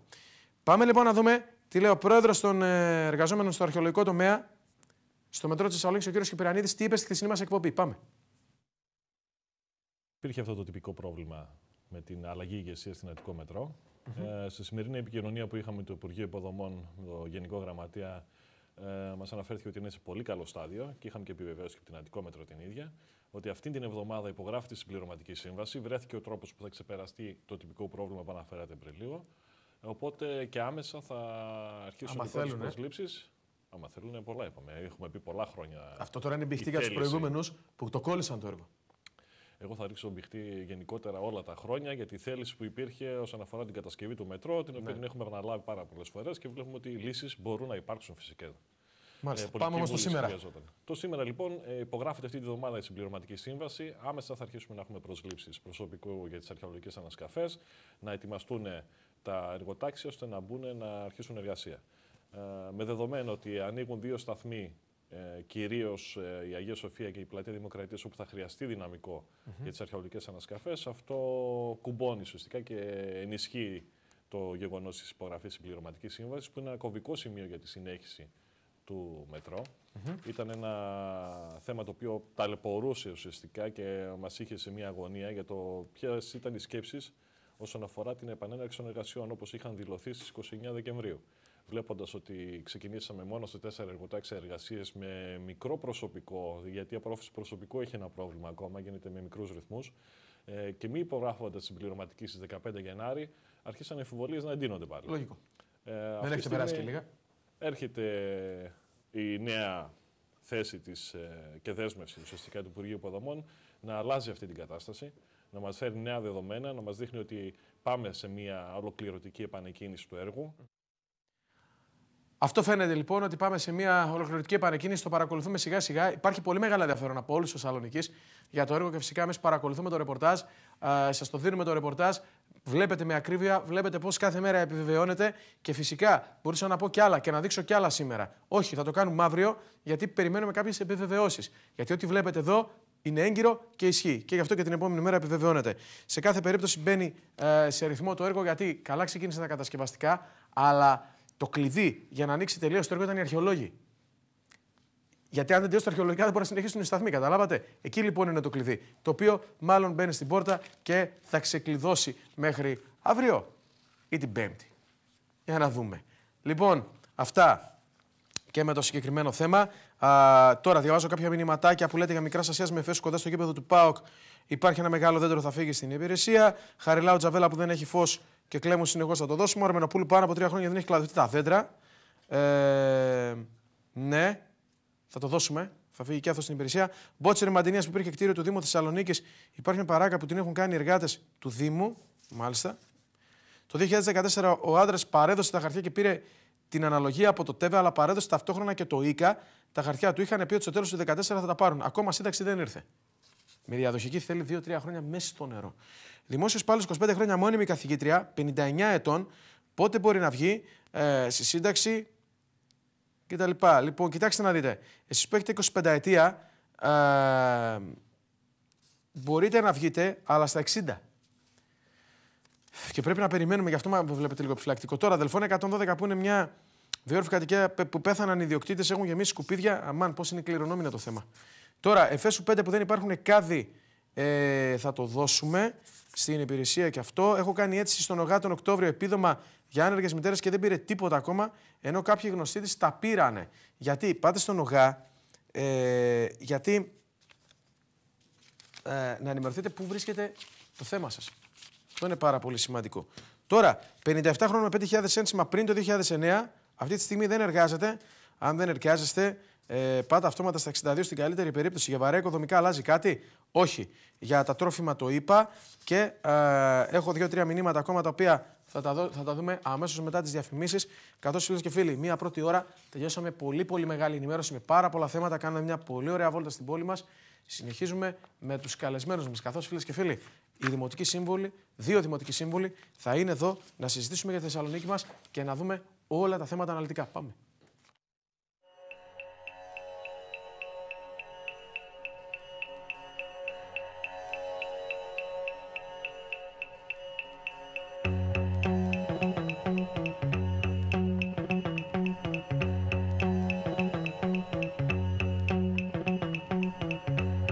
Εδώ είμαστε, φίλες και φίλοι. Συνεχίζουμε Δημότης Online, δεύτερη ώρα και πάμε να δούμε λίγο τα μηνύματά σας να δω για να δώσουμε απαντήσεις. Εάν θα βγει κάρτα σύντησης το 16, αυτό το περιμένουμε. Όσον αφορά τα κημητήρια της Μαλακοπής που είπαν ότι θα κλείσουν και έγινε αναστολή για ανάπλαση, δεν έχει καμία σχέση αυτό. Γιατί βγήκε η κυρία Ρανέλα στην εκπομπή και είπε ότι είναι άλλο το να κάνουμε κάποια έργα και είναι άλλο το να κλείσουν. Έχει μια μεγάλη απόσταση. Για να το δούμε όμως. Τώρα, απέναντι από τη Χάνθ, μια κολόνα φωτισμού που η βάση της είναι επικίνδυνη κτλ. Ξέρετε, οι κολόνες που βλέπετε στον δρόμο δεν ανήκουν σε μια υπηρεσία. Κάθε κολόνα έχει το δικό της αφεντικό. Πρέπει να δούμε λίγο σε ποιον ανήκει. Τώρα, μου κάνετε κάποιες ερωτήσεις για τα ένσημα, θα τις δούμε στο τέλος. Και από Καραμαλή μέχρι Δελφών που είναι σκαμμένος ο δρόμος και σταματήσανε γιατί. Και για κλαδέματα των δέντρων στη Μαρτίου που έχουν να γίνουν 6 χρόνια. Απάντησε ο ίδιος ο Αντιδήμαρχος την περασμένη Τετάρτη στην εκπομπή, ο κύριος Παπάς, ότι με την ιστορία κλαδέματα υπάρχει τρομερό πρόβλημα στο Δήμο Θεσσαλονίκης, το οποίο σιγά σιγά προσπαθούν να το μαζέψουν. Δηλαδή, άρχισαν να κλαδεύουν, σήμερα κάνανε την Αμήνης, κάνουν λίγο τους κεντρικούς δρόμους για να συμμαζευτεί και μετά θα περάσουν στις γειτονιές. Τώρα, κλειστό σπίτι το οποίο δεν έχει ρεύμα, αν πρέπει να πληρώνει δημοτικά τέλη, όχι. Δεν έχετε κλειστό ρεύμα, δεν έχετε ο λογαριασμός της ΔΕΗ. Αυτά όσον αφορά κάποια μηνύματα ακόμα. Και πάμε να καλωσορίσουμε τώρα τον Αντιδήμαρχο Ανάπτυξης του Δήμου Θεσσαλονίκης, τον κύριο Πέτρο Λεκάκη. Καλώς ήρθατε, κύριε Αντιδήμαρχε. Χαίρετε. Και τον κύριο Σοκράτη Δημητριάδη, Δημοτικό Σύμβουλο με την παράταξη του κυρίου Καλαφάτη. Τα λέω λίγο πιο απλά, με τους εντάξει, για να μας Καλησπέρα σας, καλησπέρα. Είστε καλά? Μια χαρά. Λοιπόν, κύριε Λεκάκη, Αντιδήμαρχος Ανάπτυξης, ωραία λέξη και την ερώτηση τι κάνω σε επίπεδο Δήμου, την κάνω πολιτικά. Μακάρι να τη βλέπαμε, θα μας έλυναν τα προβλήματα και το ασφαλιστικό και τις θέσεις εργασίας κτλ. Τι ανάπτυξη μπορεί να φέρει λοιπόν ο Δήμος Θεσσαλονίκης, τι δυνατότητες έχει λόγω και των αρμοδιοτήτων, έτσι, και των πόρων. Ξέρετε, η στραγγαλισμένη τοπική αυτοδιοίκηση έχει περιορισμένες δυνατότητες. Η λέξη ανάπτυξη είναι πολύ πιασιάρικη, ειδικά σε περίοδους κρίσης. Τώρα που είμαστε στο χειρότερο σημείο ως χώρα, στην πιο βαθιά οικονομική κρίση, η λέξη ανάπτυξη ακούγεται από πολλούς. Το θέμα είναι να δούμε ότι πώς βρίσκουμε νόημα στη λέξη ανάπτυξη και πώς μπορούμε και εμείς να συμβάλλουμε. Εμείς ως Δήμος Θεσσαλονίκης θα μπορούσαμε είτε να μείνουμε αμέτωχοι, είτε να αναλάβουμε πρωτοβουλίες. Έτσι λοιπόν πήραμε κάποιες πρωτοβουλίες, προσπαθούμε μέσω δράσεων καινοτόμων να συμβάλλουμε κι εμείς όσο μπορούμε στη δύσκολη εποχή την οποία ζούμε. Πιο συγκεκριμένα? Υπάρχουν διάφορες δράσεις που τρέχει ο Δήμος Θεσσαλονίκης. Η πρώτη καινοτομία που έκανε ο Δήμος Θεσσαλονίκης, είναι ο μοναδικός Δήμος που το έκανε, είναι ότι έφτιαξε τη διεύθυνση εξυπηρέτησης επιχειρηματία. Ο στόχος της διεύθυνσης εξυπηρέτησης επιχειρηματία είναι να γίνει μια διεύθυνση one-stop, όπου θα μπορέσουμε να σταματήσουμε ή να περιορίσουμε λίγο το φαινόμενο της γραφειοκρατίας. Γιατί ξέρετε, όταν ένας επιχειρηματίας πηγαίνει σε δημόσιους οργανισμούς, συναντάει το εξής πρόβλημα. Πηγαίνει από γραφείο σε γραφείο. Αυτό εμείς λοιπόν φτιάξαμε. Για να μας κρατάνε σε φόρμα. Για να σας κρατάνε οι άλλοι σε φόρμα. Εμείς κοιτάμε να το περιορίσουμε αυτό. Κοιτάμε να το περιορίσουμε αυτό. Γιατί σπάνια σε δημόσια υπηρεσία δουλεύει και το ασανσέρ, είναι σωστή τώρα η παρέμβαση. Εμείς ευτυχώς στο Δημαρχείο δουλεύουν και τα ασανσέρ, δουλεύουν και οι υπηρεσίες. Οπότε φτιάξαμε μια one-stop υπηρεσία, όπου είναι η διεύθυνση εξυπηρέτησης επιχειρηματία. Έχουμε κάνει κάποια βήματα. Δεν είμαστε 100% ευχαριστημένοι. Θεωρούμε ότι μέσα στο επόμενο διάστημα θα λειτουργεί ακόμα καλύτερα. Από εκεί και πέρα προσπαθούμε με κάποιες ενέργειες να στηρίξουμε τις start-up επιχειρήσεις, να στηρίξουμε την επιχειρηματικότητα και προσπαθούμε να βάλουμε και μία τάξη και στον κοινόχρηστο χώρο, γιατί ξέρετε ότι το 80% των επιχειρήσεων που δραστηριοποιούνται στο Δήμο Θεσσαλονίκης είναι καταστήματα υγειονομικού ενδιαφέροντος. Θα τα πούμε γι' αυτό και πιο συγκεκριμένα. Κύριε Δημητριάδη, είστε ευχαριστημένος από την προσπάθεια σε επίπεδο ανάπτυξης που κάνει ο Δήμος Θεσσαλονίκης? Κοιτάξτε, να σας πω. Σίγουρα με τα δεδομένα τα οποία έχουμε αυτό το διάστημα μέσα στη χώρα μας είναι δύσκολη η δημιουργία προϋποθέσεων για ανάπτυξη. Ο Δήμος και ο κ. Λεκάκης θεωρώ ότι κάνουν το δυνατόν. Βέβαια υπάρχουν πολλά περιθώρια να βελτιστοποιηθούν αυτές οι προσπάθειες του Δήμου. Από εκεί και πέρα ξέρω ότι καταρχήν τον κύριο Λεκάκη τον εκτιμώ πάρα πολύ, είναι και φίλος, συνάδελφος. Μέσα θεωρώ ότι υπάρχει μεγάλη σύμπνοια απόψεων μεταξύ ημών. Οπότε θεωρώ ότι κάνει το δυνατόν. Βέβαια υπάρχει ακόμα πολύ μεγάλο περιθώριο για να διορθωθούν κάποια πράγματα. Τι προτείνετε εσείς? Κοιτάξτε, να σας πω. Εγώ θεωρώ ότι κάνοντας την ζωή των καταστηματαρχών πιο εύκολη, είτε αυτό πρέπει να είναι καταστήματα υγειονομικού ενδιαφέροντος ή όχι, δημιουργώντας προϋποθέσεις για να κατέβει κάτω ο κόσμος. Κάτι το οποίο το έχω πει επανειλημμένως για το θέμα των πάρκινγκ, να δημιουργηθούν πάρκινγκ τα οποία αυτή τη στιγμή λείπουν από την πόλη. Δεν μπορεί να κατέβει πλέον ο Θεσσαλονικίας κάτω. Πρέπει να δημιουργηθούν, δηλαδή να υπάρχει ένας ευρύτερος σχεδιασμός, ούτως ώστε να μπορέσουμε να έχουμε. Να κατεβάσουμε, να δώσουμε το κίνητρο στον κόσμο να κατέβει κάτω για να υπάρχει και ανάπτυξη στα μαγαζιά. Γιατί κατά ψέματα ο Δήμος Θεσσαλονίκης εκεί στηρίζεται, δεν στηρίζεται κάπου αλλού. Επίσης. Σε επίπεδο εσόδων εννοείται. Σε επίπεδο εσόδων. Ένα μεγάλο μέρος τους. Επίσης, ο τουρισμός. Ο Δήμαρχος πολλές φορές λέει, κάτι που δεν ανήκει αυτή τη στιγμή στον κύριο Λεκάκη, αλλά είναι κάτι το οποίο θεωρώ ότι η ανάπτυξη έρχεται και μέσα εκεί. Λέει ότι πολλές φορές εγώ έχω φέρει κόσμο, τουρίστες κτλ. Εμείς λέμε κάτι άλλο. Είναι δεδομένο σε όλη την Ελλάδα ότι υπάρχει μια αύξηση του τουρισμού. Εννοείται ότι θα υπάρξει και στη Θεσσαλονίκη. Αλλά τι έχει κάνει ο Δήμαρχος όλα αυτά τα χρόνια τα οποία είναι από το 2011 και μετά, 5 χρόνια ουσιαστικά, έτσι, για να μπορέσει να αναπτυχθεί αυτός ο τουρισμός? Έχει κάνει ένα περίπατο αρχαιολογικό, τον οποίο τον έχει υποσχεθεί άπειρες φορές. Όχι μία, άπειρες. Και σε εκδηλώσεις του Συλλόγου Αρχιτεκτόνων και σε εκδηλώσεις του Τεχνικού Επιμελητηρίου και μέσα στο Δημοτικό Συμβούλιο, παντού. Δεν έχει κάνει τίποτα. Υπάρχουν διαγωνισμοί από τη μεριά της Δυτικής Θεσσαλονίκης, τις οποίες έχουν απορροφήσει, έχουν δημιουργήσει τις προϋποθέσεις για να ξεκινήσουν κάποιες, πάνω στην Ανοπόλη, κάποιες, ας το πούμε. Λέτε για τους περίπατους ή τις ξεναγήσεις. Αρχαιολογικούς περιπάτους, ναι. Πάνω έχει γίνει ένας διαγωνισμός, παραδείγματος χάρη, πάνω στην Ανοπόλη. Όχι στην Ανοπόλη, συγγνώμη, στο Επταπύργιο. Το μισό ανήκει στον Δήμο Σικαιών και το άλλο μισό είναι στο Δήμο Θεσσαλονίκης. Ο Δήμαρχος Σικαιών έχει ήδη κάνει όλες τις απαραίτητες ενέργειες προκειμένου να δημιουργηθεί, να αξιοποιηθεί ο χώρος από τη δικιά του μεριά, και από τη μεριά της Θεσσαλονίκης δεν γίνει τίποτα. Αλλά κατά τα άλλα, μην σκεφτόμαστε το τελεφερίκ. Κάντε πρώτα ένα χώρο ο οποίος να μπορεί να πηγαίνει ο Θεσσαλονικέας και ο τουρίστας για να δει, γιατί είμαστε μία από τις πόλεις με τις περισσότερες βυζαντινές, με τα περισσότερα βυζαντινά ευρήματα. Κύριε Λεκάκη, θέλετε να απαντήσετε? Ναι, το να πιάνουμε αποσπασματικά. Αν και αναφέρεται και στο Δήμαρχο, τώρα είναι λίγο άκομψο. Ναι, και αλλά βάση περιπτώσει εκπροσωπώντας το Δήμαρχο. Ως διοίκηση, ξέρετε, για ένα από τα θέματα για τα οποία είμαστε περήφανοι ως διοίκηση στο Δήμο Θεσσαλονίκης είναι η αύξηση τουριστικής κίνησης. Ένα μετρήσιμο αποτέλεσμα.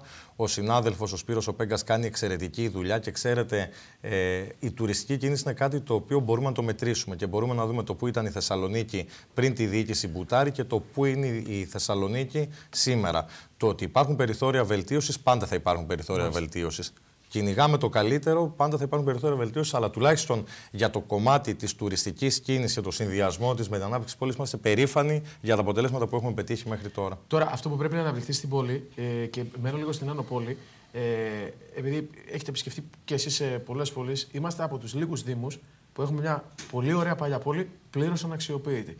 Δεν το ρίχνω στην δική σας διοίκηση, δεν το λέω γιατί είναι τη σημερινή διοίκηση δηλαδή, του Δήμου Θεσσαλονίκης, αλλά μήπως θα έπρεπε να δοθεί μεγαλύτερη βαρύτητα. Δεν είναι της αντιδημαρχίας σας, το είπα και στον κύριο Παπά την περασμένη Τετάρτη, γιατί θέλει έργα, αλλά είναι ένας πολύ ωραίος τουριστικός προορισμός. Έχετε και με εκπληκτική θέα. Έχετε απόλυτο δίκιο και ξέρετε ότι εγώ είμαι Ανοπολίτης. Το πατρικό μου είναι στην Άνω Πόλη, οπότε την περιοχή την ξέρω πάρα πολύ καλά. Και όντως η περιοχή πρέπει να αξιοποιηθεί ακόμα παραπάνω, γιατί μπορεί να είναι ένα εργαλείο στον Δήμο Θεσσαλονίκης για την περαιτέρω ανάπτυξη. Εκεί, ξέρετε, υπάρχουν και διάφορες δυσκολίες με τους νόμους που υπάρχουν για την Άνω Πόλη. Θα σας φέρω ένα παράδειγμα δηλαδή. Υπάρχει ακόμα και ποσόστοση στις άδειες υγειονομικού ενδιαφέροντος.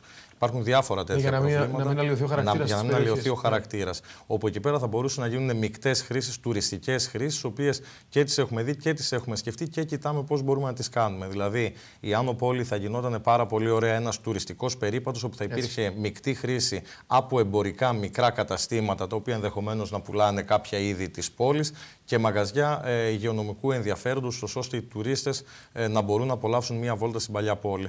Μάλιστα. Κύριε Δημητριάδη. Είναι μια δύσκολη περιοχή, η Άνω Πόλη. Θέλει πάρα πολύ μελέτη προκειμένου να έχουμε ένα σωστό αποτέλεσμα. Είναι κάτι το οποίο και οι παλιότερες διοικήσεις και η διοίκηση του κ. Μπουτάρη προσπαθούν να. Εγώ, κατά τη γνώμη μου, η διοίκηση του κ. Μπουτάρη θα έπρεπε να οργανώσει καλύτερα λίγο αυτούς τους περιπάτους μέσα στην Άνω-Πόλη. Αλλά γενικότερα, σαν μηχανικός πλέον μιλώντας, είναι ένα πάρα πολύ δύσκολο έργο. Είναι μια πολύ δύσκολη περιοχή με πολύ μικρούς δρόμους. Δεν μπορεί να υπάρξει συγκοινωνία εύκολη. Πάρκινγκ φυσικά ούτε κατά διάνοια. Είναι πολύ δύσκολα τα πράγματα. Το λέω γιατί δεν θέλω να ξεκινήσουμε την κουβέντα από το κέντρο. Θέλω να πάμε από τις γειτονιές. Γιατί πολλές φορές παραπονιούνται από τις γειτονιές. Ασχολείστε όλο με το κέντρο. Δεν βλέπετε και εμάς, γι' αυτό ξεκινάμε από την Άνω-Πόλη. Γιατί τα προβλήματα στις γειτονιές και με τα παρκαρισμένα, αλλά και με τα καταστήματα υγειονομικού ενδιαφέροντος είναι πολύ χειρότερα από ό,τι είναι στο κέντρο. Γιατί στο κέντρο μπορεί και λίγο να πει, εντάξει, μην το βγάζεις μέχρι την άκρη του πεζοδρομίου, αλλά στις γειτονιές πραγματικά γίνεται χαμός. Με τα πολύ βαριά πεζοδρομία, κύριε Δημητριάδη. Στο θέμα αυτό το οποίο είπαμε για την Άνω-Πόλη, θεωρώ ότι ο Δήμαρχος πρέπει να αρχίσει να δίνει την απαραίτητη προσοχή στα δημοτικά διαμερίσματα, στα κατατόπους δημοτικά διαμερίσματα, ώστε να δώσουν οι ίδιοι οι κάτοικοι μέσω των διαμερισματικών του συμβούλων, που είναι το πρώτο σκαλοπάτι, τις λύσεις στα προβλήματα που τους απασχολούν. Κάτι το οποίο ακόμα η διοίκηση Μπουτάρη δεν το έχει κάνει και θα έπρεπε, γιατί είναι βάσει του καλλικρατικού νόμου κάτι που του δίνει τα χέρια. Θέλετε να πείτε κάτι πάνω σε αυτό που λέει ο κ. Δημητριάδης? Όχι. Ωραία, πάω στο επόμενο θέμα και πάω λίγο στα καταστήματα υγειονομικού ενδιαφέροντος. Δεν υπάρχει δημοτικό διαμέρισμα που να μην μου έρχεται φωτογραφία για τα εξαπλωμένα τραπέζια, για τις τζαμαρίες που γίνονται, και επειδή στην περιφέρεια, για παράδειγμα στη Λαμπράκη, στην Παπαναστασίου υπάρχουν και βαριά πεζοδρόμια σε κάποια σημεία. Τα πεζοδρόμια απλά έχουν γίνει απέναντι στις καφετέριες, κύριε Λεκάκη. Θέλω το σχόλιο σας σε πρώτη φάση και πώς μπορεί αυτό το πράγμα να αντιμετωπιστεί. Δεν είμαστε εναντίον των επιχειρήσεων, αλλά να σεβαστούν λίγο και το δημόσιο χώρο. Όχι, την άλλη. Εννοείται ότι δεν είμαστε εναντίον των επιχειρήσεων, αλλά δεν μπορούμε να καταπατάμε και τα δικαιώματα των πεζών, των ανθρώπων με αναπηρία, των γυναικών που κυκλοφορούν με το καροτσάκι και των αντρών με τα παιδιά τους. Δεν μπορούμε να καταπατάμε τα πάντα. Τώρα, βέβαια, η Παπαναστασίου και η Λαμπράκη είναι ένα ειδικό καθεστώς, γιατί εκεί ξέρετε τα περισσότερα. Παντού είναι. Εκεί πέρα τα περισσότερα πεζοδρόμια είναι προκήπια των οικοδομών. Ναι. Οπότε δεν μπορεί να παρέμβει ο Δήμος. Εκεί πέρα αναγκαστικά δεν μπορεί να παρέμβει ο Δήμος. Τώρα, το θέμα είναι όμως ότι γενικά σε όλη την πόλη υπάρχει σοβαρό θέμα με την καταπάτηση του δημοσίου χώρου. Εμείς τι κάναμε? Βγάλαμε τις τελευταίες κανονιστικές πράξεις, οι οποίες ισχύουν φέτος από το 2016. Και ήδη υπάρχει πολλοί κόσμος και πολλοί επιχειρηματίες που δραστηριοποιούνται στο συγκεκριμένο κλάδο, οι οποίοι παραπονιούνται γιατί περιορίζουμε σε πολύ μεγάλο βαθμό τον κοινόχρηστο χώρο μπροστά στο κατάστημα τον οποίο τους διαθέτουμε. Τις γνωρίζετε, τις έχουμε συζητήσει κιόλας κανονιστικές πράξεις τις τελευταίες που βγάλαμε. Και επίσης φέτος είπαμε ότι μέχρι τέλη Φλεβάρι, μέχρι τις 28 του μήνα 29, θα πρέπει να έρθουν όλοι οι καταστηματάρχες να πληρώσουν την πρώτη δόση τους, ούτως ώστε να έχουμε περισσότερο χρόνο για τους ελεγκτικούς μηχανισμούς του Δήμου. Γιατί ξέρετε ότι φέτος έχουμε και ένα όπλο παραπάνω, που είναι η Δημοτική Αστυνομία, η οποία δεν υπήρχε. Προκειμένου να προχωρήσουμε σε όλες τις νόμιμες διαδικασίες σε αυτούς που αυθαιρετούν. Μάλιστα. Να ετοιμάσουμε λίγο τη φωτογραφία. Θέλω, Ειρήνη, από την ιστοσελίδα για τα άτομα με αναπηρία, να δείξουμε λίγο την εικόνα. Θέλω. Κύριε Δημητρία, θέλω και τη δική σας θέση για τα καταστήματα υγειονομικού ενδιαφέροντος και τι προτείνει η παράταξή σας. Μάλιστα.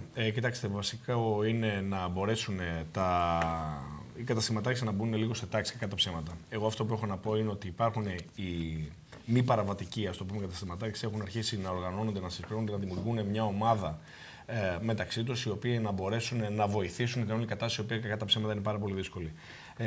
Στην Αριστοτέλους πάντως ψιλοσυμμορφώθηκαν. Ναι, είχαμε μια πρόοδο. Βεβαίως. Έτσι, μιλάω για την πλευρά που είναι οι καφετέριες. Στην Αριστοτέλους, ναι, βέβαια, συμμορφώθηκαν όλοι. Θέλω να πω, υπάρχουν και τέτοιοι επιχειρηματίες, έτσι, με το ισοπεδό. Ναι, όχι, υπάρχουν και πολύ καλοί επιχειρηματίες και σας λέω, ήδη κάνουν ομάδες τέτοιες όπου να διαφυλάττουν και τα δικά τους συμφέροντα. Πρέπει να πάμε και κάποιο καφέ, γιατί από τα ρεπορτάζ που κάνουμε δεν μπορούμε πουθενά να κάτσουμε. Δεν γίνεται. Θα μας βάλουν βιτριόλι μέσα.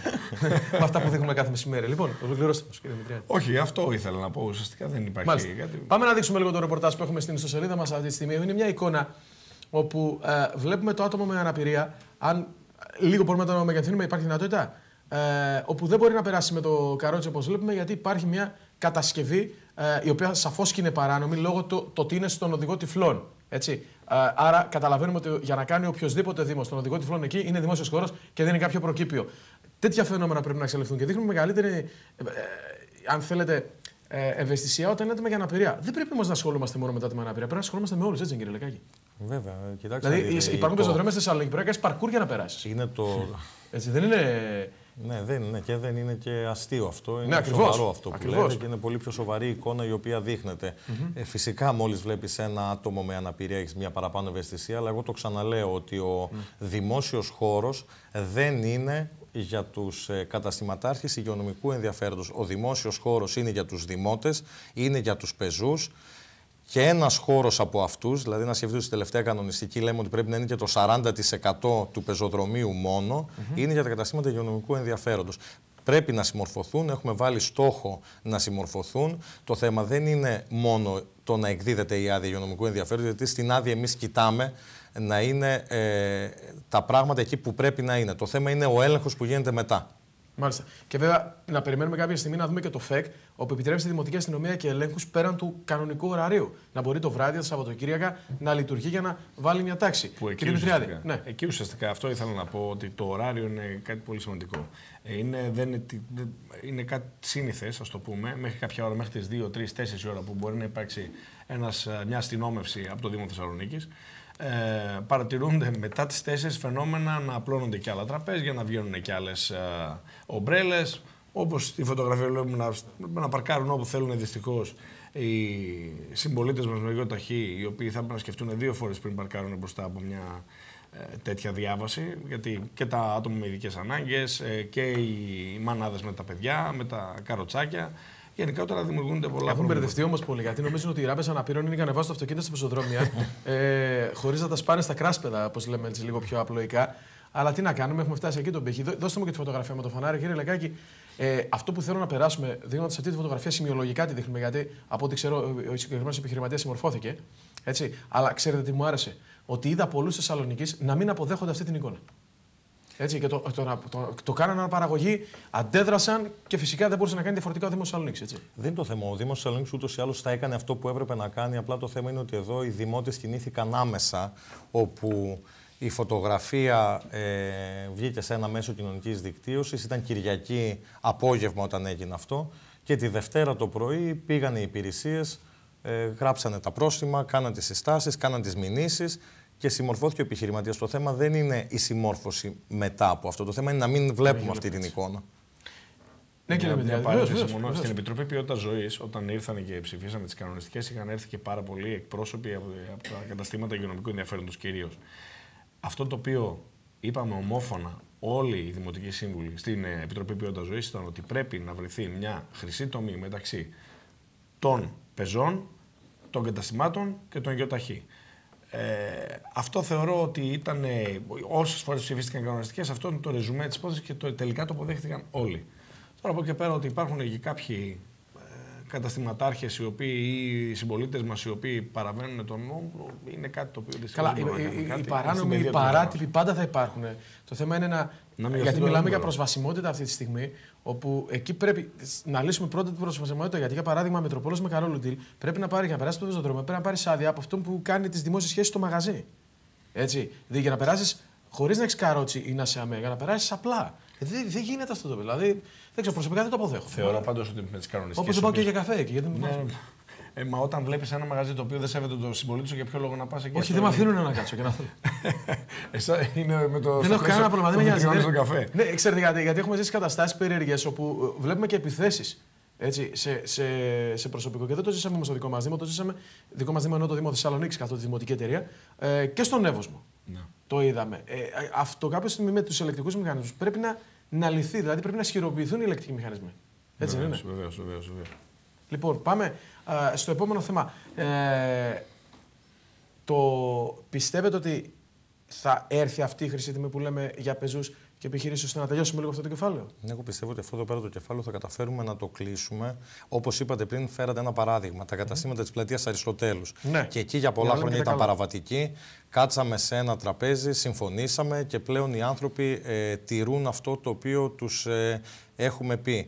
Αυτό δεν μπορεί να γίνει σε επίπεδο όλης της πόλης, αλλά κοιτάμε να δούμε πώς θα μπορέσουμε να βρούμε αυτή την τομή που σας λέω ότι αυτή η τομή δεν πρέπει να είναι υπέρ των καταστημάτων υγειονομικού ενδιαφέροντος, αλλά να είναι υπέρ του δημότη, υπέρ του πεζού, υπέρ των ανθρώπων με αναπηρία όπως μας δείξατε πριν, οι οποίοι πρέπει να έχουν ελεύθερη διέλευση από όλα τα πεζοδρόμια της πόλης. Και βέβαια να πούμε ότι τα καταστήματα υγειονομικού ενδιαφέροντος μπορούν να συμβάλλουν σημαντικά στο να είναι μια όμορφη Θεσσαλονίκη, έτσι, να φιλοξενήσουμε πάρα πολύ κόσμο, γιατί δίνουν και πάρα πολλές θέσεις εργασίας. Έτσι, είναι ένας κλάδος που δίνει πολλές θέσεις εργασίας. Ναι, αυτό δεν το αμφισβητεί κανένας, ότι στην εποχή που ζούμε και μέσα στην οικονομική κρίση, το 80% του επιχειρήν στην πόλη μας, ο Δήμος μας, είναι αυτό. Είναι τα καταστήματα υγειονομικού ενδιαφέροντος που δίνουν πολλές θέσεις εργασίας. Βέβαια, το ότι δίνουν θέσεις εργασίας δεν σημαίνει ότι μπορεί να κάνει ο καθένας ό,τι θέλει. Πρέπει να σέβεται κάποια πράγματα. Πρέπει να σέβεται αυτά που του λέμε και πρέπει να τα τηρεί αυτά που του λέμε. Κύριε Μητριάδη, πώς μπορεί ο Δήμος Θεσσαλονίκης, γιατί λέει ο κ. Λεκάκης ένα ποσοστό το οποίο είναι το 80% της επιχειρηματικότητας της πόλης, που δεν είναι ένα καλό ποσοστό, με την έννοια ότι δεν υπάρχει το εμπόριο, δεν υπάρχει το επιχειρήν, να βοηθήσει στο να γίνουν νέες επιχειρήσεις. Τι προτείνετε εσείς? Κοιτάξτε. Για να πάμε λίγο στο κομμάτι της ανεργίας τώρα. Εγώ είπα και πριν. Θεωρώ ότι δίνοντας ζωή στο κέντρο της πόλης, αυτό είναι το Α και το Μέγα για μένα. Από εκεί πρέπει να ξεκινήσουμε. Να υπάρχει ένας σχεδιασμός γενικότερος. Αυτός ο σχεδιασμός λείπει αυτή τη στιγμή. Μιλάτε για εμπορικές επιχειρήσεις? Για εμπορικές, για καταστήματα υγειονομικού ενδιαφέροντος. Αυτό που είπατε, ότι ουσιαστικά θα δοθεί δουλειά σε νέους για να μπορούν να ανταπεξέλθουν στην κρίση, την πρωτοφανή κρίση στην οποία έχει περιέλθει η χώρα μας. Λοιπόν, εγώ πιστεύω ότι απλά πρέπει να υπάρχει ένας στρατηγικός σχεδιασμός. Γι' αυτό και σαν αρχιτέκτονας μιλώντας, πρέπει να υπάρχει. Οι αρχιτέκτονες εμείς είμαστε κατά βάση πολεοδόμοι. Δηλαδή, σχεδιάζουμε για να δούμε πώς θα αναπτυχθεί η πόλη, ούτως ώστε να δοθούν αυτές οι ευκαιρίες. Έχει τέτοιες δυνατότητες στη Θεσσαλονίκη, γιατί είναι ήδη πολύ πυκνοκατοικημένη. Άπειρες. Για πείτε μας κάτι. Να σας πω. Βεβαίως.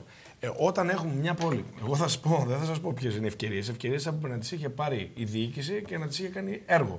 Όταν όμως έχουμε μια πόλη η οποία έχει ένα μεταφορικό μέσο, τον ΟΑΣΤ, το ταξί, το οποίο τα αποτελέσματα της κρίσης τα βλέπουμε ουρές απείρων, εκατοντάδων μέτρων τέλος πάντων, στη Τζιμισκή, στη Μητροπόλεω, στους βασικούς άξονες, στους βασικούς οδικούς άξονες.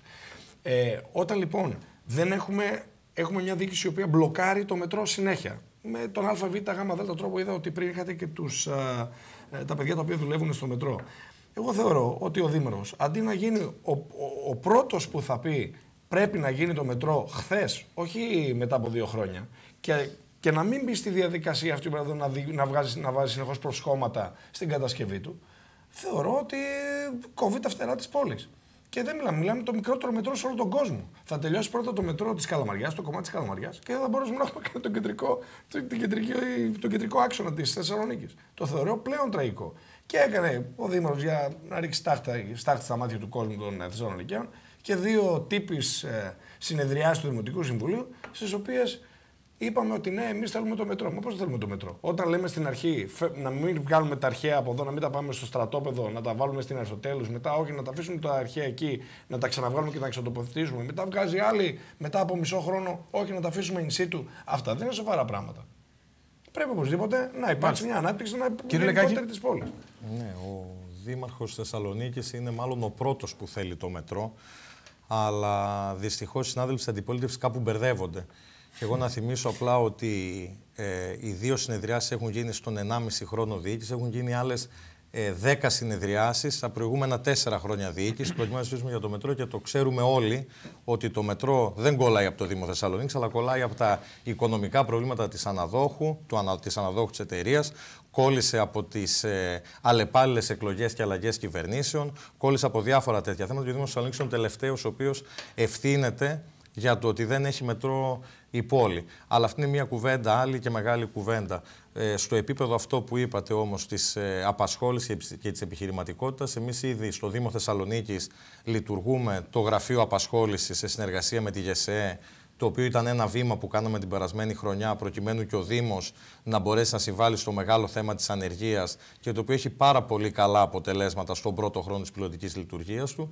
Και ήδη τώρα ψηφίσαμε στο τελευταίο Δημοτικό Συμβούλιο, να περάσουμε στο κομμάτι της επιχειρηματικότητας πλέον, το OK Θεσσαλονίκη, την υποθερμοκοιτίδα καινοτομίας, μια ιστορία την οποία την ξεκίνησε και την υλοποιεί ο συνάδελφος ο Σίμος ο Μπεσσασόν, ο εντεταλμένος σε θέματα καινοτομίας του Δήμου Θεσσαλονίκης, και το οποίο θα είναι κάτι πολύ πρωτοποριακό για την πόλη, όπου σε συνεργασία ο Δήμος Θεσσαλονίκης με τα πανεπιστημιακά ιδρύματα, με τη Ζώνη Αλεξανδρίου Καινοτομίας, θα μπορέσει να βάλει ένα χώρο όπου μέσα εκεί θα μαζεύονται όλες οι καινοτόμες ιδέες, όλες οι start-up επιχειρήσεις της ευρύτερης περιοχής, με σκοπό να τονώσουμε αυτό εδώ πέρα το κομμάτι της επιχειρηματικότητας. Μια απάντηση θα θέλω να δώσω για ένα θέμα. ακριβώς επειδή είπε ο αγαπητός φίλος ο Πέτρος Ολεκάκης ότι ο Δήμαρχος θέλει το μετρό. Εγώ το μοναδικό πράγμα που έχω να πω είναι ότι όταν, σαν μηχανικός, εκ του αποτελέσματος μιλώντας πάντα, ότι όταν έχουμε 10 συνεδριάσεις την προηγούμενη δημοτική, την προηγούμενη τετραετία, ας το πούμε, και 2 αυτό τον 1,5 χρόνο, βλέπω ότι είμαστε άλλα λόγια να αγαπιόμαστε. Δηλαδή μιλάμε πολύ και δεν κάνουμε τίποτα. Κύριε Λεκάκη, απαντήστε και να κλείσουμε με αυτό. Ή αλλιώς ενημερωνόμαστε για ένα φλέγον ζήτημα της πόλης από τους αρμόδιους και αποφασίζουμε. Άρα η πολλή ενημέρωση βλάπτει. Είμαστε δημοκρατικοί. Ευχαριστώ πολύ και τους δύο. Να είστε καλά. Εμείς σας ευχαριστούμε. Συνεχίζουμε την εκπομπή μετά τις διαφημίσεις, βέβαια, με το ποιοι θα πληρώσουν και πόσο θα πληρώσουμε. Όχι το ποιοι, όλοι θα πληρώσουμε. Την εισφορά αλληλεγγύης στα δικά σας μηνύματα. Ήταν ένα πρώτο πάνελ που κάναμε με δημοτικούς συμβούλους. Αυτό θα κάνουμε από εδώ και πέρα. Γι' αυτό υπάρχει δημοτική τηλεόραση, προκειμένου να ακούτε όλες τις απόψεις που ούτως ή άλλως το κάνετε, παρακολουθώντας απευθείας τις συνεδριάσεις των δημοτικών συμβουλίων. Διαφημίσεις και επιστρέφουμε.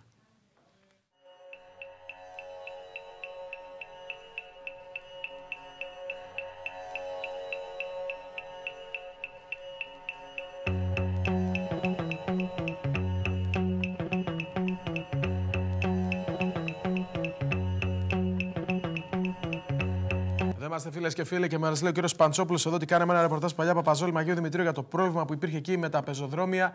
Όντως δεν έχει γίνει κάτι, είναι καινούργια ανάπλαση και θα γίνουν διορθώσεις. Από ό,τι μου είπαν, περιοχή Ανατούμπας που υπάρχει ένα σχολείο δημοτικό και εδώ και χρόνια λέχτιζαν νηπιαγωγείο, τέλειωσε λέει πέρυσι το έργο και το κτίριο θα λειτουργήσει τελικά. Για να ρωτήσω να μάθω.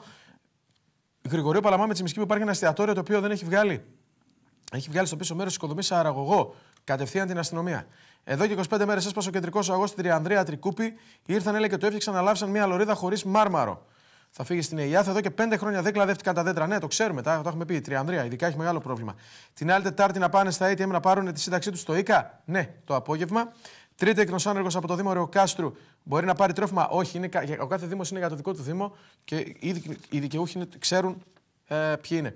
Τώρα έχει κάνει αίτηση και έχει εγκριθεί για τρόφιμα στο Παύλο Μελά τον Αύγουστο. Όχι, δεν μπορεί να πάρει από το Δήμο Θεσσαλονίκης. Η σύζυγος του το 10 με 5.500 ένσημα το 11, 12, 13 δούλεψε 2 μήνες αναχρόνο λέει τότε. Είναι 57 ετών. Δεν φτάνουν για να μην βγείτε στα 62. Δημόσιο βγήκε το 13 και δεν πήγε λέει το εφάπαξ. Ναι, θα παίρνει, μπορεί να κάνει και 3 και 4 χρόνια. Τώρα, ο σύζυγος με 7.500 ένσημα αλλά τα τελευταία 5 χρόνια δεν έχει 100, είναι 63. Δικαιούται να πάρει σύνταξη, ναι, αλλά μειωμένη. Το επίδομα των τριτέκνων που προσθέτεται στο φορολογητέο εισόδημα και έτσι χάνουν παροχές δίνεται στους τρίτεκνους. Υπενθυμίζω το θέμα ισχύει από το 2014. Ναι, γι' αυτό και το βγάλαμε, κυρία Μουρατίδου. Αν αντικειμενικές αξίες επηρεάζουν το καθαριστικό, ελάχιστα έως καθόλου. 8.500 ένσημα είναι ασφαλισμένοι πριν το 1974 και είναι 56 ετών. Αν μπορεί να βγει στα 62, ναι, αλλά με μειωμένη. Τα σπίτια τα μη ηλεκτροδοτούμενα πρέπει να πληρώνουν ΕΤΑΠ. Ναι. Ετεοκλέους Χαριλάου δεν έχουν εκλαδέψει τα δέντρα, θα φύγει. Τα δέντρα στην Τούμπα υπάρχει επίσης πρόβλημα. Πήγε στο Ποκράτιο και έχει πάρα πολλές βρωμιές από. Ναι, είναι γνωστό αυτό. Εσώπου για τα δέσποτα που λέτε κάποιος ταΐζει ομά κρέατα. Καλά, είναι δυνατόν. Για να το δούμε λίγο με την αστυνομία. Ναι, όχι, να καλέσετε το 100. Το 100 θα καλείτε. Τελευταίο μήνυμα. Η γυναίκα του 15-12-15 έκλεισε τα 60. Είναι ασφαλισμένη από το 70, έχει 7.000 ένσημα. Απευθύνθηκε λέει από το εργοτάξιο. Απολύθηκε το 2005 και τότε έχει κάρτα ανεργίας. 62 στην καλύτερη περίπτωση. Για να πάρει μειωμένα, να καλέσουν το 100. Είναι η καλύτερη λύση. Τώρα, πάμε να δούμε λίγο την κάρτα με τα παρκαρισμένα. Πάμε να δούμε λίγο την κάρτα τώρα με την εισφορά αλληλεγγύης, με συγχωρείτε. Η συνήθεια βλέπετε. Λοιπόν, 0,7% για ετήσια δηλωθέντα είτε εκμαρτά εισοδήματα από 12.000 έως 30.000 ευρώ. Ήταν 1% και πάει στο 0,7%. 1,4% είναι για εισοδήματα από 20.000 έως 30.000 ευρώ και 2% από 1,4% από εδώ και πέρα αρχίζει και αυξάνεται όπως βλέπετε. Είναι για εισοδήματα από 30.000 ευρώ έως 50.000 ευρώ. Πάμε και στην επόμενη κάρτα, όπου στο 4% από το 2,8% πηγαίνει για εισοδήματα από 50.000 έως 100.000 ευρώ και 6% από 2,8% θα πληρώνουν όλοι από εισοδήματα από 100.000 έως και 500.000 ευρώ. Και 8% είναι για μισό εκατομμύριο και πάνω, που είναι ελάχιστοι Έλληνες που δηλώνουν τόσα πολλά λεφτά. Βλέπουμε λοιπόν ότι στην πρώτη κάρτα οι κύριες κατηγορίες έχουν μια μικρή μείωση στην εισφορά αλληλεγγύης. Και από εκεί και μετά, όσο πιο πολλά δηλώνετε, τόσο πιο πολλά και θα πληρώνετε. Φίλες και φίλοι, πριν από λίγα λεπτά μάθαμε ότι το φεγγάρι το οποίο υπήρχε στην Νέα Παραλία, το δείξαμε τις προάλλες και μιλήσαμε και με τον κύριο Νικηφορίδη, το οποίο κάποιοι το βανδάλισαν και το στράβωσαν. Πλέον κάποιοι πήγαν και αποτελείωσαν το συγκεκριμένο έργο και έπεσε μέσα στη θάλασσα. Βρίσκεται το φεγγάρι λοιπόν μέσα στη θάλασσα. Να πούμε λοιπόν ότι η αρχική μελέτη για το συγκεκριμένο έργο ήταν να τοποθετηθεί μέσα στη θάλασσα. Αλλά τεχνικά, αυτό το ξέρουν οι κατασκευαστές, πιστεύαν ότι ίσως υπάρχουν αλλοιώσεις. Το θέμα είναι τι είναι πιο σκληρό, η μανία της φύσης ή η μανία του ανθρώπου. Κάποιοι λοιπόν ξέσπασαν σε αυτό το έργο τέχνης, ξέσπασαν σε αυτή την παραλία, την οποία είναι ένα έργο δικό μας, σε εμάς ανήκει, με πόρους της Ευρωπαϊκής Ένωσης έχει γίνει. Παρ' όλα αυτά, ανατακτά χρονικά διαστήματα, άμυαλοι, βάνδαλοι,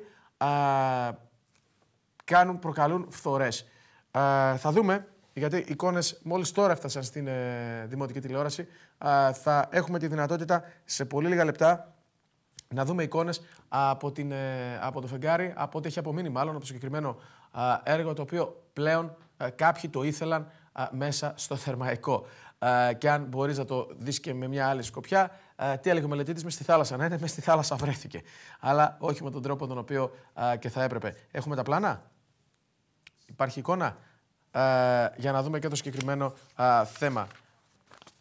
Πολύ ωραία, πολύ ωραία. Εντάξει, θα τα δείξουμε στην αυριανή εκπομπή λοιπόν, για να έχουμε συγκεκριμένη εικόνα. Εμείς σας μεταδίδουμε την πληροφορία και αύριο στην εκπομπή και αργότερα και στην ιστοσελίδα μας www.dimotisonline.gr θα μπορείτε να δείτε τη συγκεκριμένη εικόνα. Αυτά λοιπόν όσον αφορά και τη σημερινή εκπομπή, φίλες και φίλοι. Αύριο και πάλι εδώ ακολουθεί Χριστίνα Κανατάκη με το Πάρτε Θέση και σε 7 η ώρα κεντρικό δελτίο ειδήσεων με τη Μαρία Μουστάκα. Τα λέμε αύριο στις 4. Γεια σας.